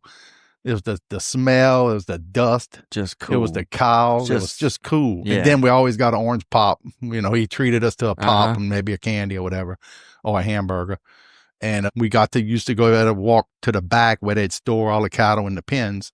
They had a walkway you could walk, and you kind of elevated. You're on top of everything. So you could see down. You could see what all the guys are doing, moving the cow. I just thought it was cool. Oh, yeah. It's just the smell, cows. Cowboy stuff. This cowboy smell. It was I just thought it was. That is cool. And to me, smelling that, growing up smelling, doing the hides and being around cattle, to me, that never even stunk. Like, oh, that stinks. But to me, it just was part of what we did. Yeah. It just smelt what it smelt. It like didn't never really bother me at all. Yeah. But that was a great time, man. Going to the sale, and then we'd always load up. Daddy would buy 5, 6 head, whatever you think he needed for the week. And after the sale, we'd ride the trailer around, load them up, and come on home.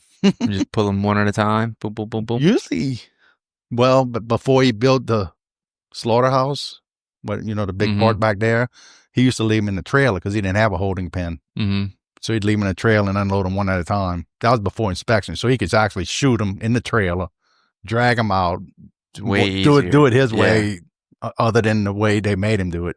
And then, of course, that didn't last much longer. But then he built that, and that way, at least he was able to unload the trailer in the holding pen. And then, it was pretty nice, I guess, when he had that. Less chance of escapees with the holding pen instead of getting one cow out at a time. But I don't remember him getting out. But boy, I was young at that time because he built that new slaughterhouse in 1970. So I was just 7 years old. So I don't remember a whole lot of slaughtering in the original place, but I do remember it a little bit. I heard a story of Mr. Cleve knocking a cow out.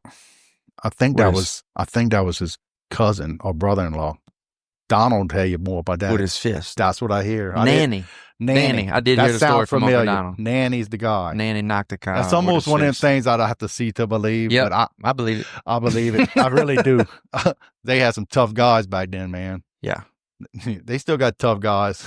And if we ever go back to slaughtering, I'm going to pick somebody and I'm going to try to get them to do it. It's not going to be me. It ain't going to be me. Not going to be me. But I'm going to pick them and I'm going to see if they can knock a cow out. You better find a man. You better find a nanny. Real man. Yeah. All right. So what were the struggles of, let's say that from your 20s to really when you and Uncle Donald had it together? What were the hard parts? I know that I'm assuming scaling the business because the jerky started booming. I'm assuming that was a struggle, is how do you deal with new people and how do you price things and how do you get enough and how do you keep the cost down? And is that about it? Pretty much. As far as like price, man, and that's one thing I got to give Donald credit for. He always did price things out pretty good. Where I was a little more conservative, always kind of scared to go up. He would get it where it needed to be when I wouldn't. When I would have probably left it alone, he would get it where it needed to be, I think. But the struggles, the struggles were of this small. Once the jerky took off and things, we were busy, man. We was moving some stuff. The small building. It was busting out the seams. I think y'all probably felt it. Well, I don't know when you came in here. Was this built? This new area was here. Yeah. I mean, imagine without that. It was tiny, and you had calves hanging back there. You had 3 pallets of jerky meat and the pork. So it was. I don't know. I think I'm a little claustrophobic sometimes because I felt closed in. Like I still feel like that today sometimes.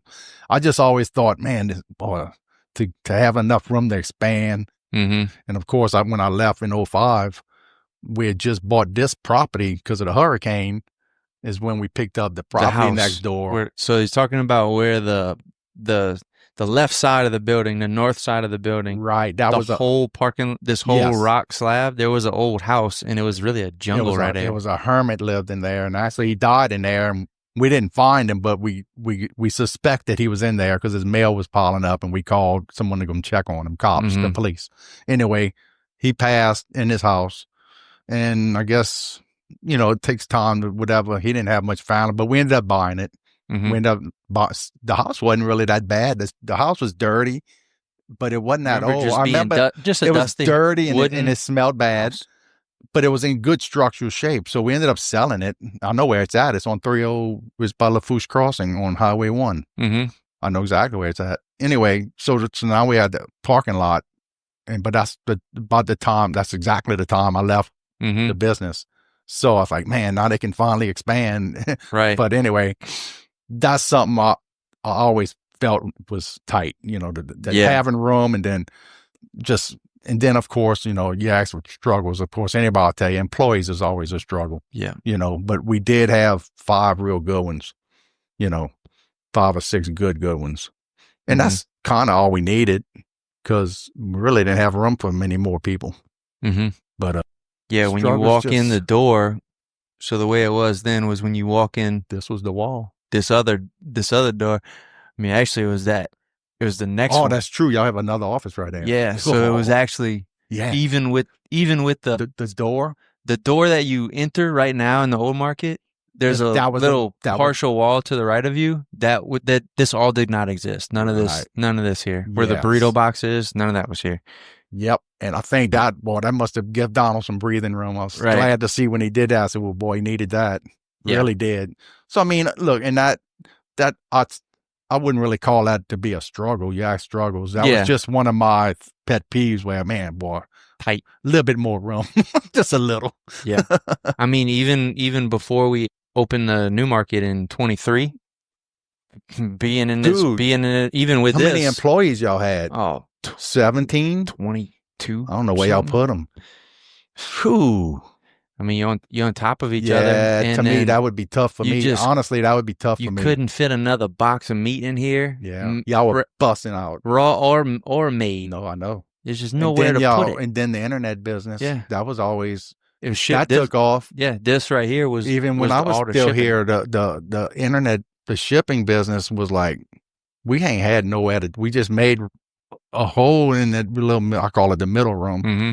And we'd throw it in there and we just, wherever we could find a hole. Yeah, wherever you could put a box, you put a box and you stack another box on top till it touches the ceiling. But yeah, that's how it was. Even with the expansion, is still like just need more room.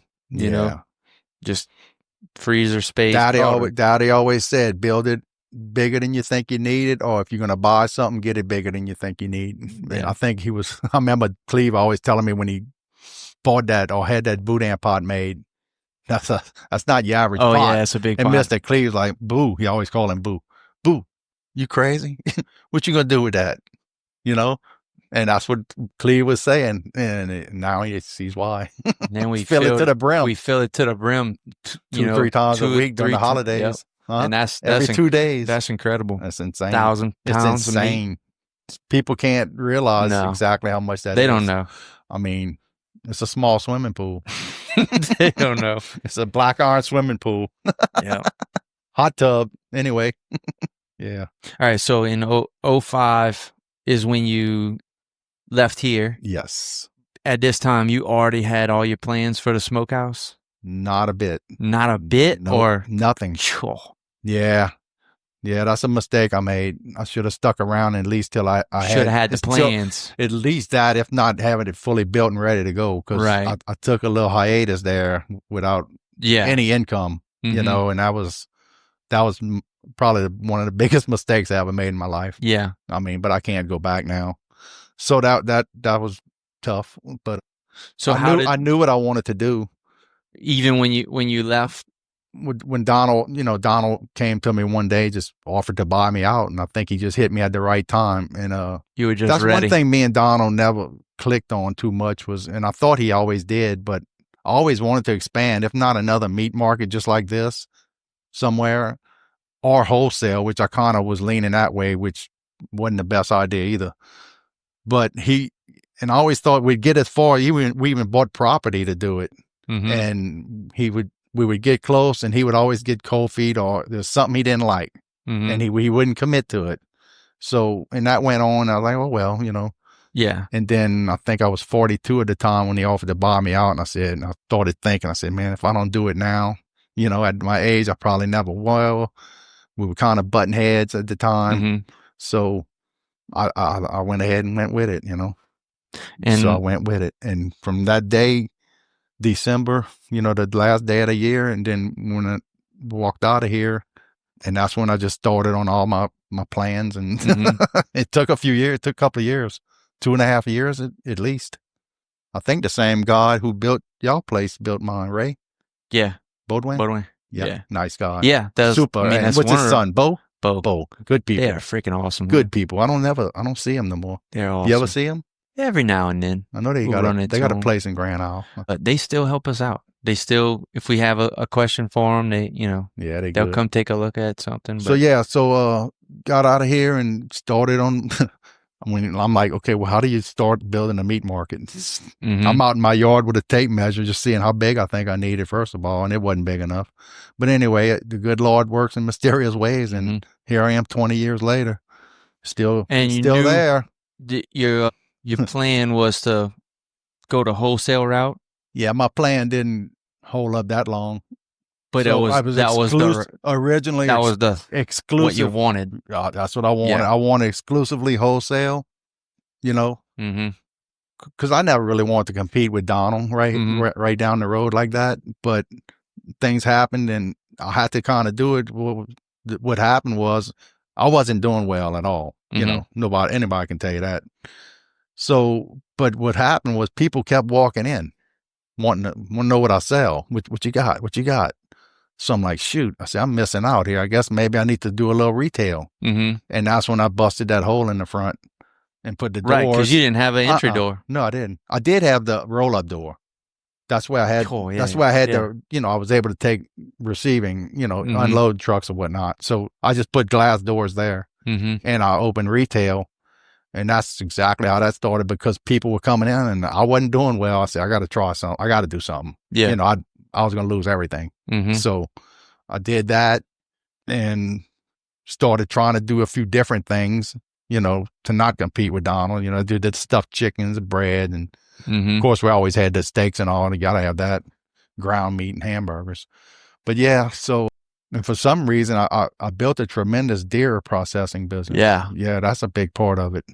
And that's what really holds us up pretty much for the year. That's honestly. A lot. That's a ton of we people. We do a lot, And I know we do a ton, and I know y'all do more than we do. We do a lot of that, and that's one thing that's been a blessing. I mean, that's really held me up, through the year, because summers are so slow. Like y'all know, it's always been summer times in a meat market for some reason just ain't.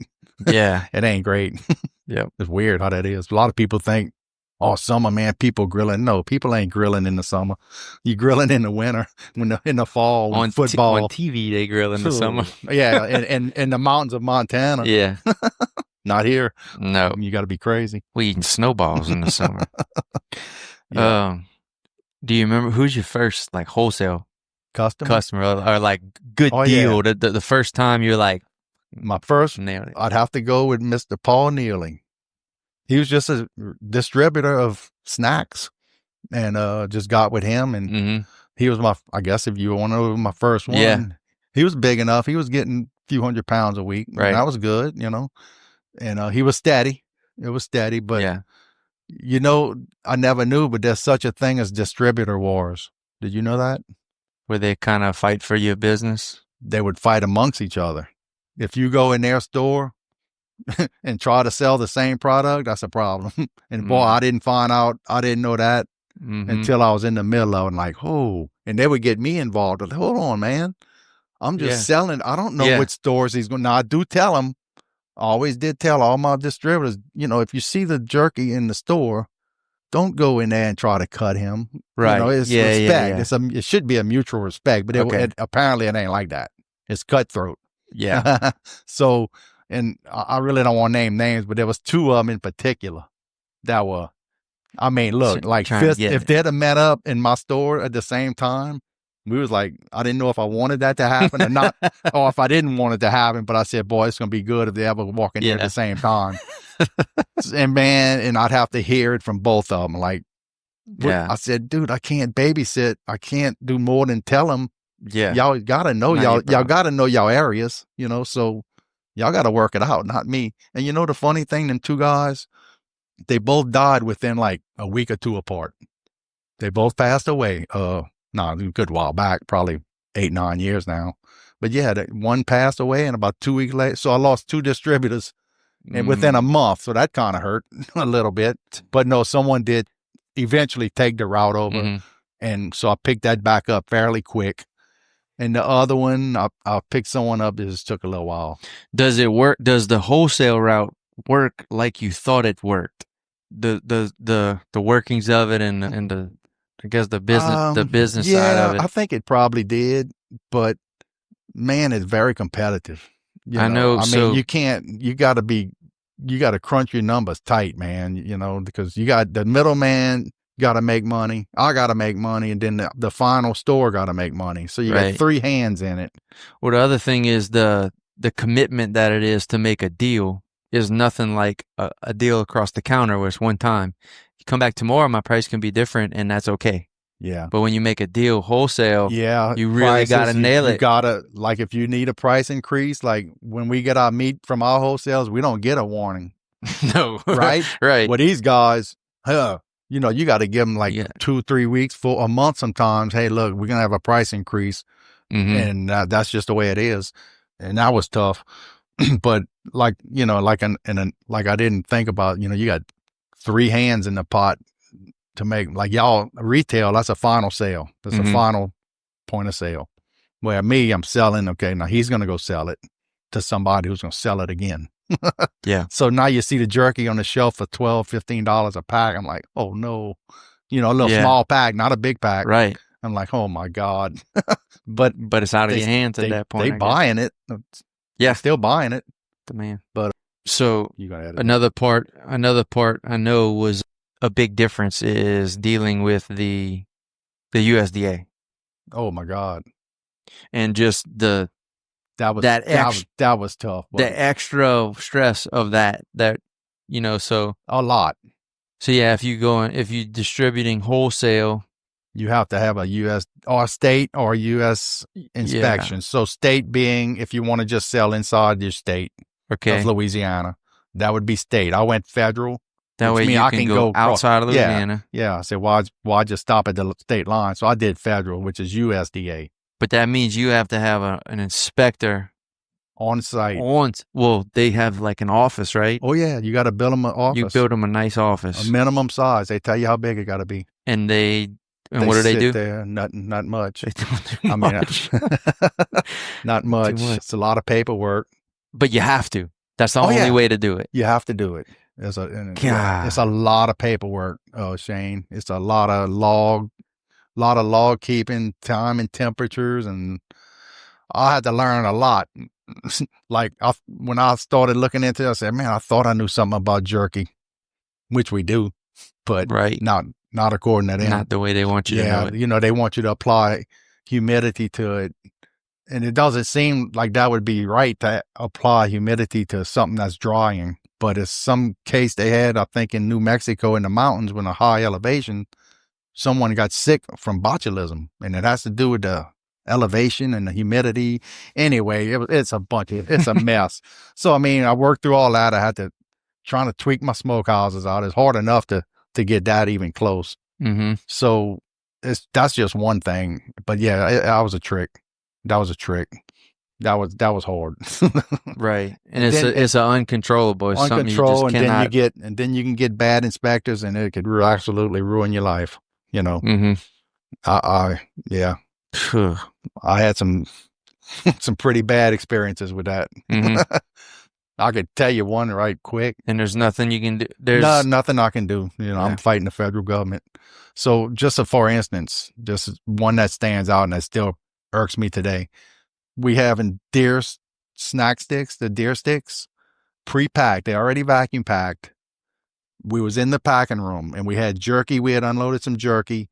And we not cutting jerky or packing jerky or nothing. It was in the lugs about 15 feet away from the deer sticks that are pre-packed, already vacuum packed, clean as a whistle. Beef jerky on the other table across the room. That inspector came in there and what we was doing was taking the deer sticks and boxing them, putting them in their ice chest or in their bag for the customer. Okay. When the inspector comes in there and sees me doing that while they had beef jerky on that other table and made me throw all of that away. Wrote me an NR and made me pour ink on it. Well, appeal. I appealed it. Okay. Because I said, no, this is ridiculous. You have a right to appeal. You can say no. You can appeal anything they do. And then they review it. They might call in someone else. So the jerky stayed there. The deer stick stayed here. I said, no, we ain't throwing nothing away. I'm appealing this. Call it your boss, get him over here. Well, you never win. So anyway, I lost that. So the next day, I'm like, okay, here's $1,200 of jerky. So as I'm dumping it in the garbage can and pouring ink on top, the denudant they call it, denate. She said, yeah, John, you need to be careful. She said, I hate to see you throw perfectly good jerky away. I said, hold it right there. I said, you just said it. Perfectly good jerky. I said, don't. I said, well, I could have wrung her neck, brother. I could have wrung her neck. So it's things like that. Yeah. It's like, it'll make you pull your hair out. It's like, you got to be kidding me. This makes zero sense. I mean, it wasn't even, I could see touching maybe. Huh? Maybe. Not me. Not me. Not even Not that. me. Not even that. But yeah, that was a tough pill to swallow. And that's just one story, Shane. I don't want to get into too many of them. Man, and think about that's just but a little. I could talk about these things a Think lot. about that's just a little old meat market in bit Shreveport, Louisiana. I really believe, Shane, they don't want small businesses. It's I gotta believe it. I really believe they don't want these little mom and pops. Shreveport, Louisiana. I'm just trying to make jerky, lady. Golly. I'm just trying to make jerky, lady. And yeah, that was it. There was no winning that. You know, yeah, that's unreal. It's just like, you kidding me? That's unreal. That was a hard one, Shane. Didn't like it. Deer processing comes with its own struggles because people are people. People are people.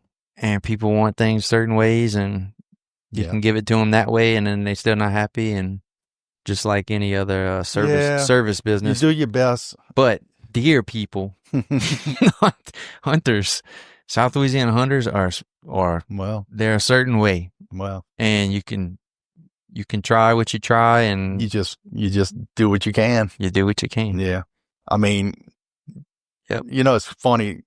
You know, you can make 10 different flavors of sausage, and they're all pretty good. Some might not be, but for the most part, if you take a garlic sausage and a jalapeno sausage and all of that mild and cookie sauce, they're really not that different. No, a little bit here, and this one tastes a lot like that one, and so it's like these people want. I call it they come in there and they want the sampler pack. They want 10 different things. And we have a minimum, it's 10-pound minimum, which you got to do it, but they still have a hard time understanding that. But anyway, and what gets me, they might want 10 different things, but they come like 10 different times a year. So I say, why don't you just get one sausage made with this deer? You know, you're coming back, and then get your ground meat with the other one. It's just, people don't understand, and it ain't for them to understand how much harder it is to make small batches. Yeah. As far as the processor goes. And it ain't their job to know that. I get it, you know. Yeah. But it's just sometimes you think, and sometimes I get to talk them into it. I say, look, you come here every 2 weeks. Why don't you just get this one made now? When you come back, oh yeah, I could do that. And they'll bite on that. Yeah. They'll bite on that. Depends on how good I know them, you know. Well, the thing I tell everyone here a lot is, well, one, it helps that I hunt. It helps that we hunt, and we understand that. We understand what they see. We understand that it might be their grandkids' first deer, and it ain't just sausage. It's, if you mess it up, you messed up big. This you is know, part of, this is his first deer. You really ruined something, and you're gonna piss off some people. So we do understand that. So I know how to. Yeah, I can empathize with certain things, but me being a hunter, it allows me to I know, I can sense when they're just saying things that they think they want. They don't really know that they want it. And I can take it over and I can make them just trust me. I'm going to make this the best thing you've ever had. You have to do it. Just the way I do mine. Trust me. I'm going to do it like I do mine. Trust me. And and you cannot mess up if you go that route. Funny you say that. So we have a guy, he didn't know how to make his he's a friend of mine. I ain't going to say names. Not that it matters. But he couldn't make up his mind on his ground meats. Man, I don't beef or pork or blah. Man, I don't know. What you thinking? Wow. I said, dude, let me take your deer meat and let me make it like it was mine. I do a little something in there, and I don't tell him what I do. And he said, really? He said, yeah, do that. Pretend like it's yours. I said, all right, brother. I said, I guarantee you're going to like it. Well, anyway, he leaves with that, and he comes back. Freaking loved it. So now he gives it a name, the JB Special. Right. Well, within 2 months, the JB Special is now on the list. Right. And I didn't name it. It's the JB Special. He named it. And then another one would be the kitchen sink sausage. I made it for a friend of mine. I said, look, don't tell nobody that I made this. You know, we got enough on the list. Just don't. Don't tell nobody. If you like it, I'll make it for you whenever you bring it. Just don't tell nobody. Well, you know what happened there. I mean, you're not always eating by yourself, I guess. Right. You know, he might be feeding 20 Nobody people. eats their own stuff. He might be feeding 20 people and like, man, what is that? And I guess you got to tell him at that point. Mm-hmm. I mean, special. Who's right? So special. That was on the list pretty quick too. So that's kind of funny, you know. We gotta funny for everyone listening. You can't tell someone not to tell nobody because that don't really work. Y'all started selling the kitchen sink, and I think it was with deer, right? Yeah, I don't know if y'all make it. Do y'all make it regular? Uh-huh. I don't remember what came first. To be honest, I think this pork sausage came first. But y'all started actually selling it, and you know it had repeat customers asking for it. So of course we get people asking for it here, and we didn't want to call it kitchen sink because y'all started calling it kitchen sink. So we started calling it toilet bowls because it got all kind of shit in it. And we put that. True story. I made that on the label on the sticker. And that's what it says. TB. It says TB. So we call it TB. And then only when people ask, it says TB. All kinds of shit. But you didn't write that. Yeah, I put it on the sticker. All kind of shit. Yeah. True story. True story. I didn't know that. But so when people come in here, they ask for kitchen sink. And we say, look, y'all know what they want. Do you just want everything in your sausage? Yeah, that's what we want. And we say, okay. It might be called TB when you pick it up. Yeah. What about COVID? And then what about the hurricane? Yeah. Ida. What was COVID like for y'all over there? COVID?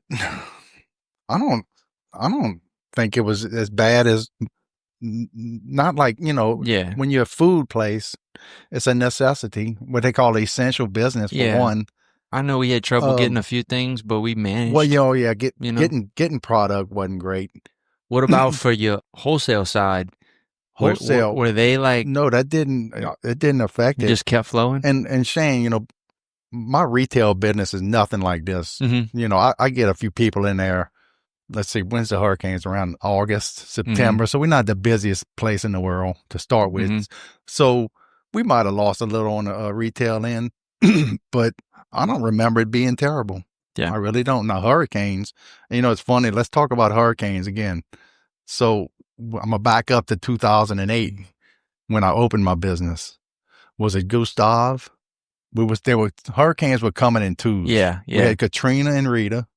That was a knockout. Now, Katrina didn't do much here, but Rita, and I always can go back to my camp and buy a decad because, you know, when you flood, you tend to not forget the damage at a camp. Yeah. And here in Shreveport, well, you might have a little trees down, but nothing that stands out as long as your building's intact. But anyway, so 2008, I just opened my door. I mean, I'm not open a month. 2 months, Gustav shows up. Boom. My power pole in front of the shop falls over. Pow. So I'm out. And it takes a long time. Thank God the bank worked with me for this event. Right. Believe me, it was not good. So it's hard enough to open a business, but now I'm knocked out. I'm done. I'm out. Mm-hmm. No power, no generator. At that time, I do have one now. So what I'm going to do? Nothing I can do. Nothing. So loss, I guess, I'm going far for me to remember, but I'm sure I lost product, lost a good bit of stuff there, had insurance. So they put the pole back up finally. And then there was another one right after that. It gets knocked down again. The same pole. The same pole that they didn't do such a great job. I bet. Putting it up. God. So I just restocked my place. I'm full of stuff now. And it happens again. Dude, you talk about a test. Right. A test on the human person. Man, look, you talk about shaking. I was shaking for a while with that one. And look, Logan and them was just 10 years old at this time. I still had 4 kids at home. Mm-hmm. And it was like, oh my God, what did I do? You and Aunt Leela were working together from the start. Was she in there? She was in there, yeah. She, like, from the very get-go, like, mostly she was QuickBooks, she was computer, and she did the payroll, and she would do deposits and a lot of the office stuff. And she would go in the back and get her hands dirty too, until I found enough good people, you know. So that didn't last that long. Plus, it wasn't every day. we wasn't working, but maybe we in just wholesale. I wasn't open to the public. So when we didn't have work, well, I just sat by the phone and called, tried to get something to happen. Yeah. So yeah, it might have just been 3 days a week, that I really needed her. And then once I had Melvin came along and I started getting some pretty decent employees, she could just do paperwork at that point. She would just do deposits, payroll, and QuickBooks stuff, whatever I needed. So the storm. So you was asking about COVID, wasn't that big a deal. Ida wasn't. Let's see. I didn't have any damage. I did have one awning. My cover blew off that cooler I added towards Doug's side, Doug's refrigeration. That awning blew off, and that's pretty much the only damage I had. I had a generator at the time, so that wasn't a problem. So yeah, not too bad. Not too bad. Well, that's the one upside of having 30 people here, is that when something happens, you got some help. You got help. You got help. That people come in on their days off. That's good. Nobody can contact anyone, and everyone just shows up. Boy, that's that's a blessing. Beat that. That's a blessing. Beat that. Yeah, I mean, you gotta love that. Yeah. So I was lucky with no real damage other than that awning, and that wasn't nothing I needed to have right away. Yeah. It just exposed the cooler, which they meant to be outside anyway. I just always like to cover them. So yeah, but still don't want no hurricanes. No, I don't. But no, it didn't hurt the business too much. It hurts a little while people are trying to get their stuff in order and trying to get their electricity back on. And once the generator shut off and people head back a little bit normal life, things. Oh, we were open the next day for Ida, trying to get rid of stuff. Yeah, get rid of. Y'all didn't have a generator. You wouldn't believe the people coming in 9 a.m. the next morning for a pound of garlic sausage and they all rubbernecking, they all riding around looking at the damage, and they say, they open. Let me just slide in right quick. Give me three patties and a bag of crackers. I'm hungry. I'll go home and cook me a burger. I couldn't believe it, but hey, you needed it. Well, I remember Katrina was my last year working here. That was in 2005, and that storm made us some money. I mean, me and Donald racked when we did some business that when this started giving out the food stamps, September, October, November, December was the 4 busiest months I ever had in my life.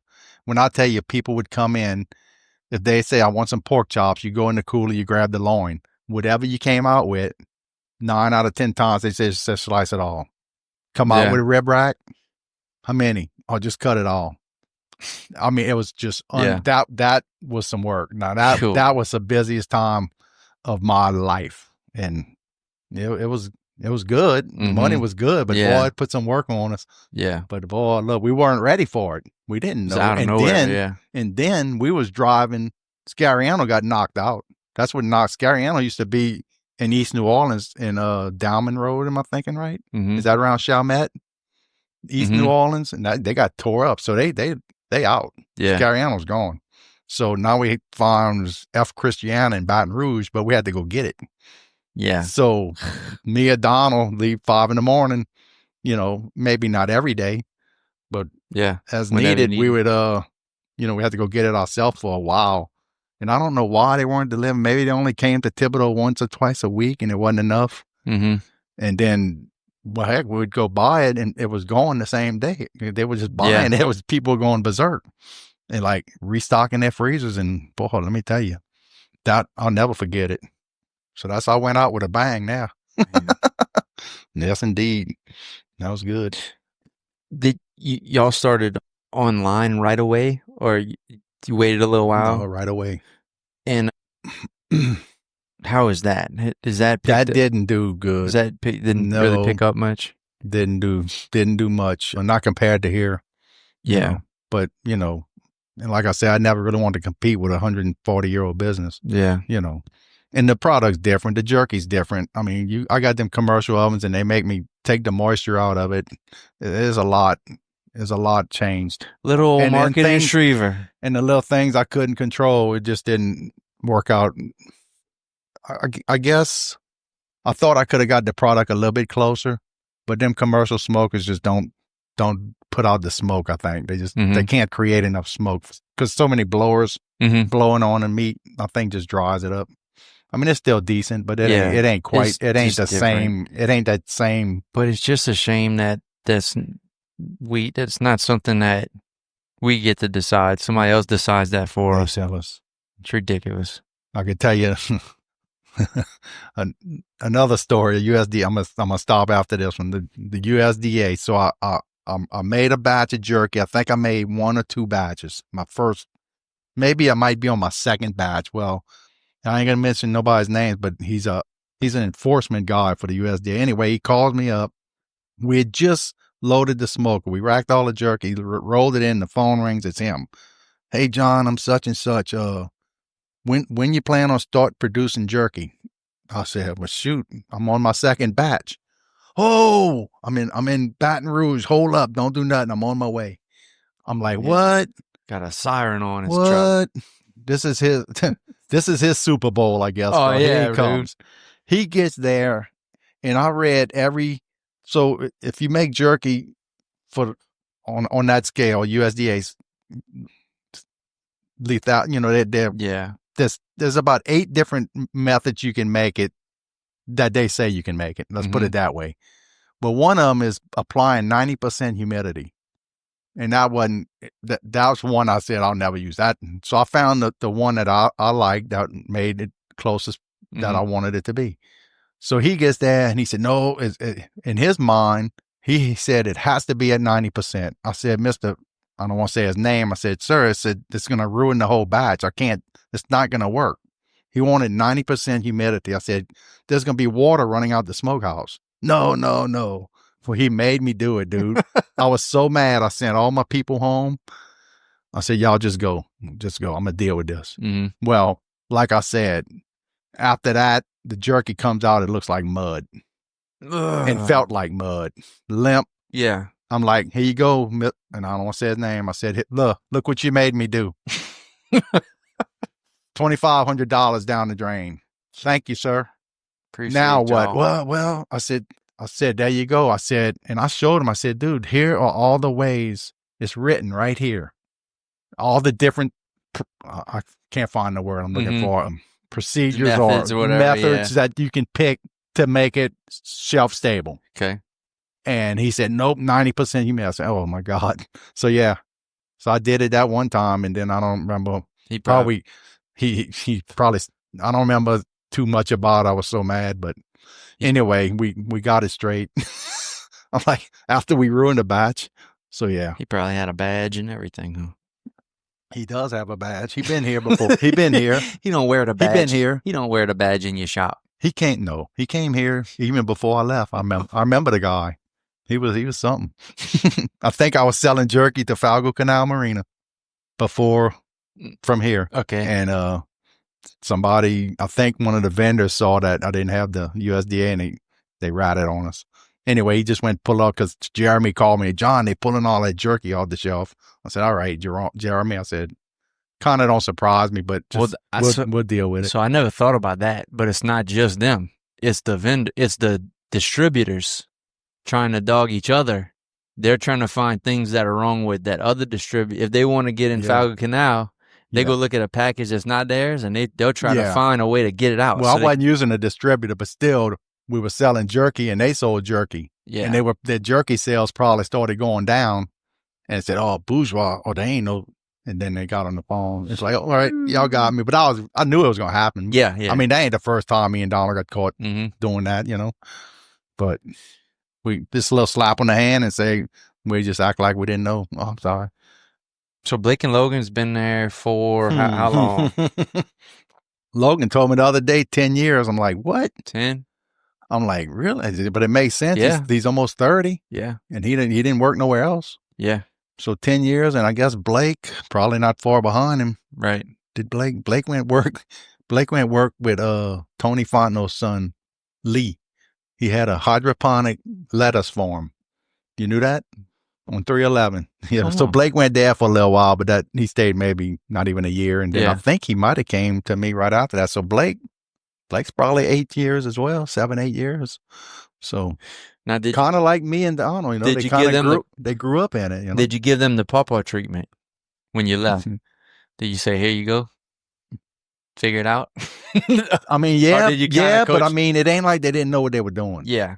I mean, just like that. I mean, we were doing it. Yeah. Pretty much, we were doing it anyway, and they were kind of doing it because I was starting to disappear on purpose a little more just to see if they would, you know, what they would do, and it went well, and they were ready for me to go. They was ready, and I was ready. And then any other Mallory ever involved? No. Amber? No. Amber actually came help right when I opened. I think Amber came help a few days. Came a little while. Let's see. That have made her probably right out of high school. Yeah, she probably nothing full time. Yeah. Just kind of as needed. Like, okay, man, Amber, can you come in maybe a few hours today? Yeah. Mainly just to pack because packing takes a long time. So Amber a little bit. Mallory, I don't remember Mallory ever doing nothing. And then didn't really need her. Oh shit! Your oldest grandkid is in college. She's in Nichols. She just moved in. She moved in the dorm. Isabella's in Nichols at the dorm. She that's crazy. Saturday we went. She wanted us to go see her little place. First time I ever been in a dorm. I said, "Ooh, they're small." I said, "But it's all you need. You got a desk, a TV, and a bed. And that's wild. And a bathroom." She's in college. She got a roommate. Yeah, that's crazy, huh? Very crazy. Good kid. All right. Where do you see the meat business, the meat industry headed? Okay, you meaning in general, market in the world, small meat market business or beef industry? Beef industry. I hate to say it, but I don't think the prices are going to come down. I don't. And if you can believe, they don't have to. And if you could believe what you read, that there's fewer cattle being grown here. Yeah. And that's a problem. Yeah. That's a problem. I don't like it. I mean, I'd rather see it the other way. I wish we had more cattle. But more land's being developed. And I don't know if that's it. I don't know if people just don't want to do it. Well, do people not want to do it?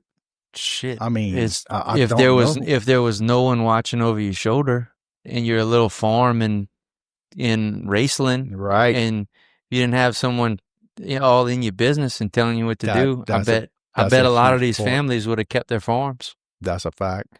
That's what makes me mad. That needs to be fixed. And unfortunately, I don't see it. But there's too many regulations, and I don't want to get into politics, but the regulations is out of control, and you know it. I mean, it's just you can't do anything without having to either buy a permit or get permission, or pay somebody's brother-in-law. And then how long you going to wait to get the permission to go ahead? Just permits is a problem. Permits is a problem. Yeah. So the beef industry, unfortunately, I just don't think the prices will come down like we hoping until we can get more cattle raised here. It's crazy to see the difference. You saw a very big difference, man. And Paul, I wanted to say, yeah, Papa saw a huge difference, but I don't know that he understood what he sees when he looked at it. Let's say when he was 95. Yeah. I don't know that he understands what he was looking at to really see the difference. I think me and Donald saw a big difference. I think y'all saw a big difference. So, you saw the slaughtering. This is what shocked me. And salt and hides. This is what shocked me. And this just happened about a month ago. Bo called me, and it was for something minor. Anyway, we just started talking, and we was talking about the new shop y'all got. And I said, Bo, is that true? Y'all don't sell like cut meat over there, like beef chops and stuff. I'm like, is that true? He said, yeah. I said, what? There's no way. I said, how is that possible? He said, people don't buy that no more. He wasn't lying to me, huh?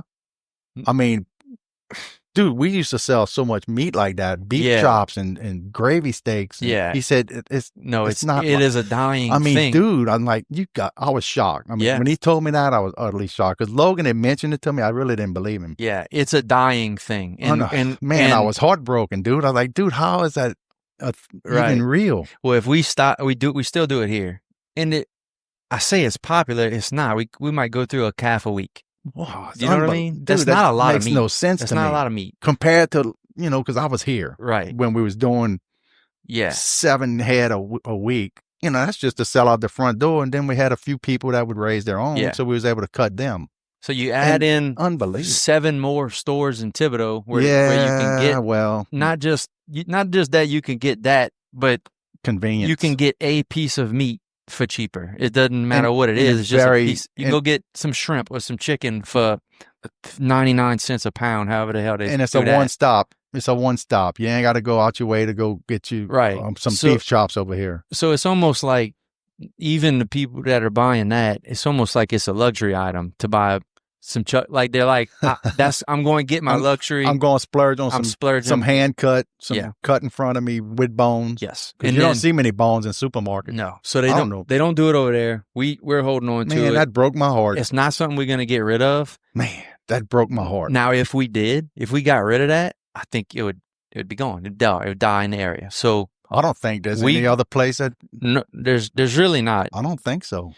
I think I don't know of a place you can go and see a front quarter get broken down. Right. We're going to continue to do that, and I hope what I see. I mean, even though if it's for nostalgia reasons, what I see is, I don't know if it's going to take us to do it. I believe we have the power to do it. I think we could make it trend. With the right marketing, you could get that as that's the cool thing to do now is to get, especially grass fed. Yeah, go to New Orleans and look at the crap they buy in $14 a pound for something weird that it's just something you like. Oxtail, ossobuco, something. Yeah, you pay $12-$15 in New Orleans. I see meat in the store they just giving it names, and like I look at it, I don't even recognize what it is.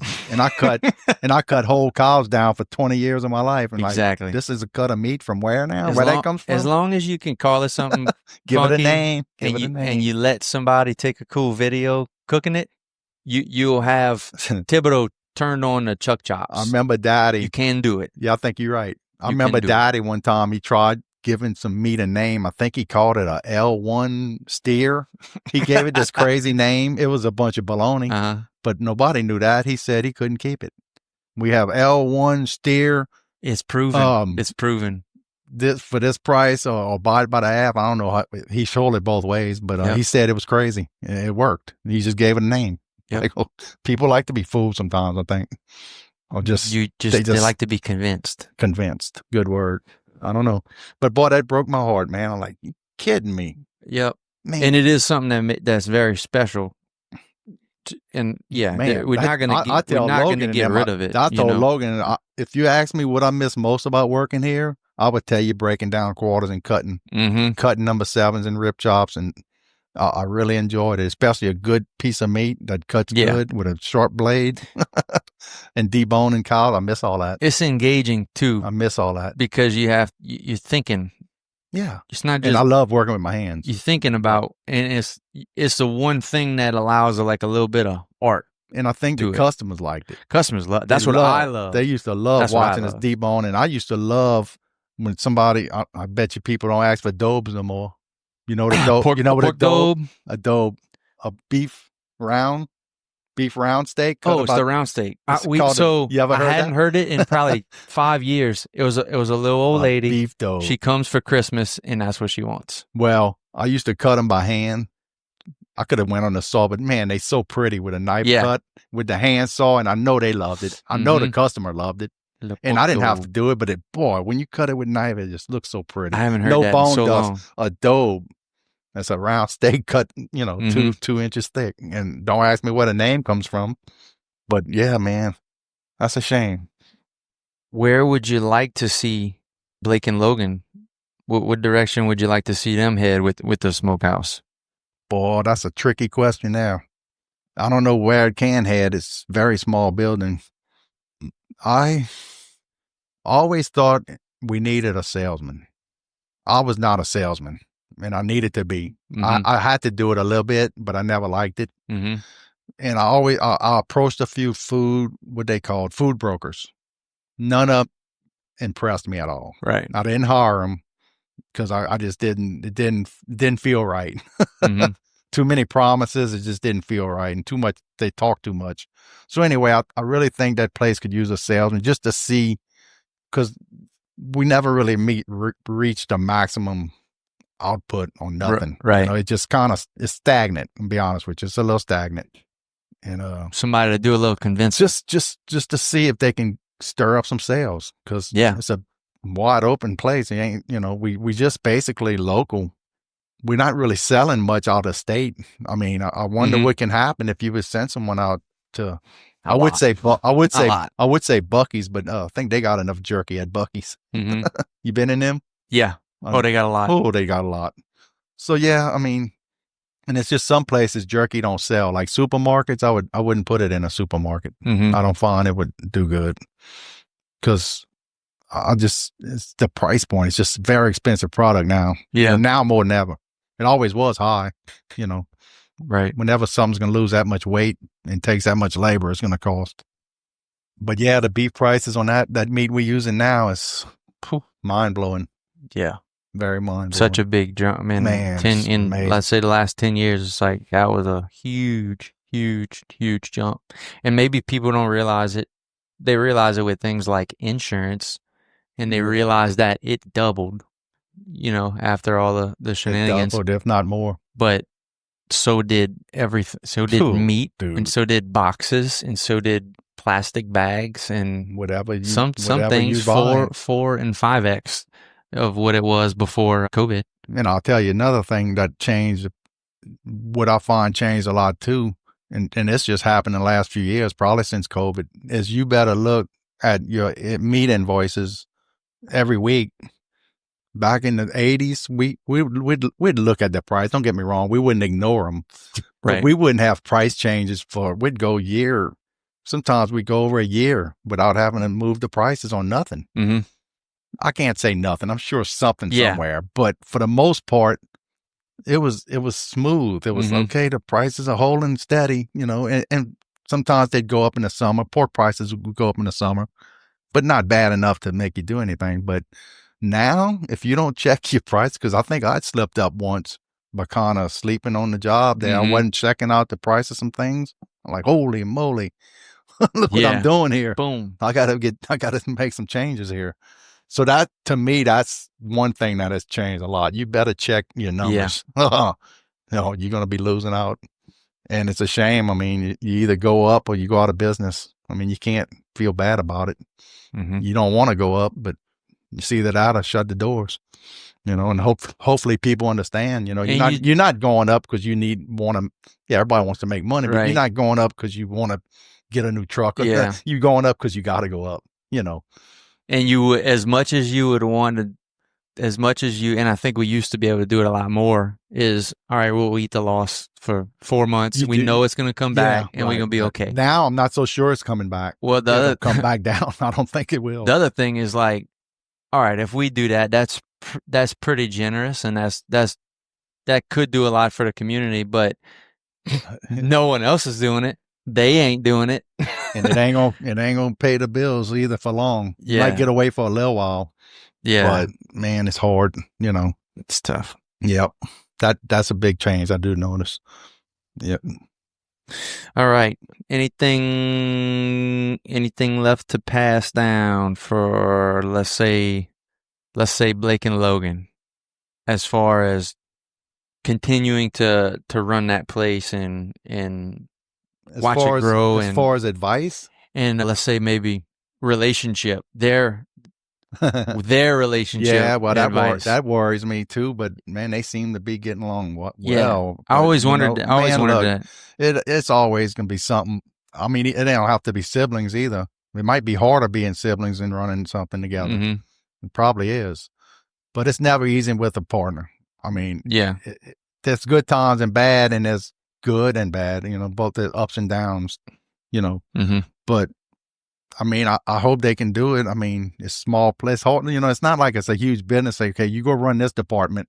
It's just I may not see you till close. I may not see you till Friday. You run in this department, I'll be in this department. It's not like that. I mean, it's you working together.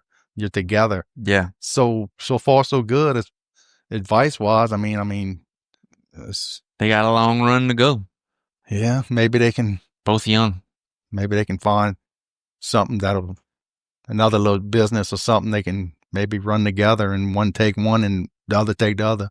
That's why I always thought maybe me and Donald would have opened something. It could have separated us a little bit, Mm-hmm. in that way. Okay, you take care of this one, I'll take care of that one. We're out each other's hair. But Yeah. that doesn't eliminate every problem. You're Right. still going to have problems Yeah. and things you think that might not be right. So, about it. All right. Well, this is awesome. This is really good. I think the next thing we need to do one day is do this at the camp and tell some camp stories. We and then should. we take the card, and we put it in the shelf. It just stays at the camp. Stays at the So camp. only But we way need to get. only way you could listen to it is if you go to the It's gonna have camp. to be a group though. Yeah. Got to You be go a to the group camp of us. and you listen. That's the only way you can listen to it. All right. You can say whatever you want. Count me in. We need to make us a little run out there. I don't go much no more. Well, the fishing ain't been good or that, or I forgot how to fish. Might be me. But look, I ain't mad at them fish no more, Shane. I don't go hard on them. I go for a couple hours. You did for a long time. I did for a long time. I was mad at every animal. I bought property in Mississippi, so I've been kind of doing that now. Mm-hmm. And a little change of pace, Got that. It's big change of pace. Yeah. It's kind of. I would say it's easier, but again, it's not easier. I'm sure it's a you lot don't of work, but it's allow good. It's good kind of work. Well, if you like anyone else in the family, you really won't allow anything to be as easy as it could be. You probably you make it hard. Oh yeah, look, there's all. I got 100 things I want to do, but just got to do one at a time. But yeah, all right. I like that idea. Let's do it. Let's plan it. Yes, sir. Thank you. That's it.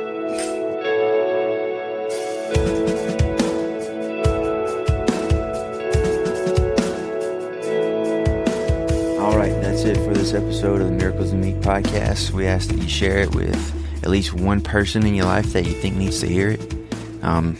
If you got a little something from it, you got some little goose pimples, or it just gave you some feel goods, send it to someone else. Let them feel that too. And if you loved it, please leave us a 5-star review. That'll really help out. And if you only loved it like 4 stars worth, please do not leave a review. Same thing with the 1 through 3. Not interested in any of those, only 5 stars. If you have any personal questions or comments about the episode, shoot them over to Bourgeois Meat Market on Facebook or Instagram, and we'll reach back out. And if you have any ideas for any cool future guests, please shoot those over too. We're always interested in hearing who else is out there and what kind of cool stories we might be able to bring into this place. See you next time. Thanks for listening.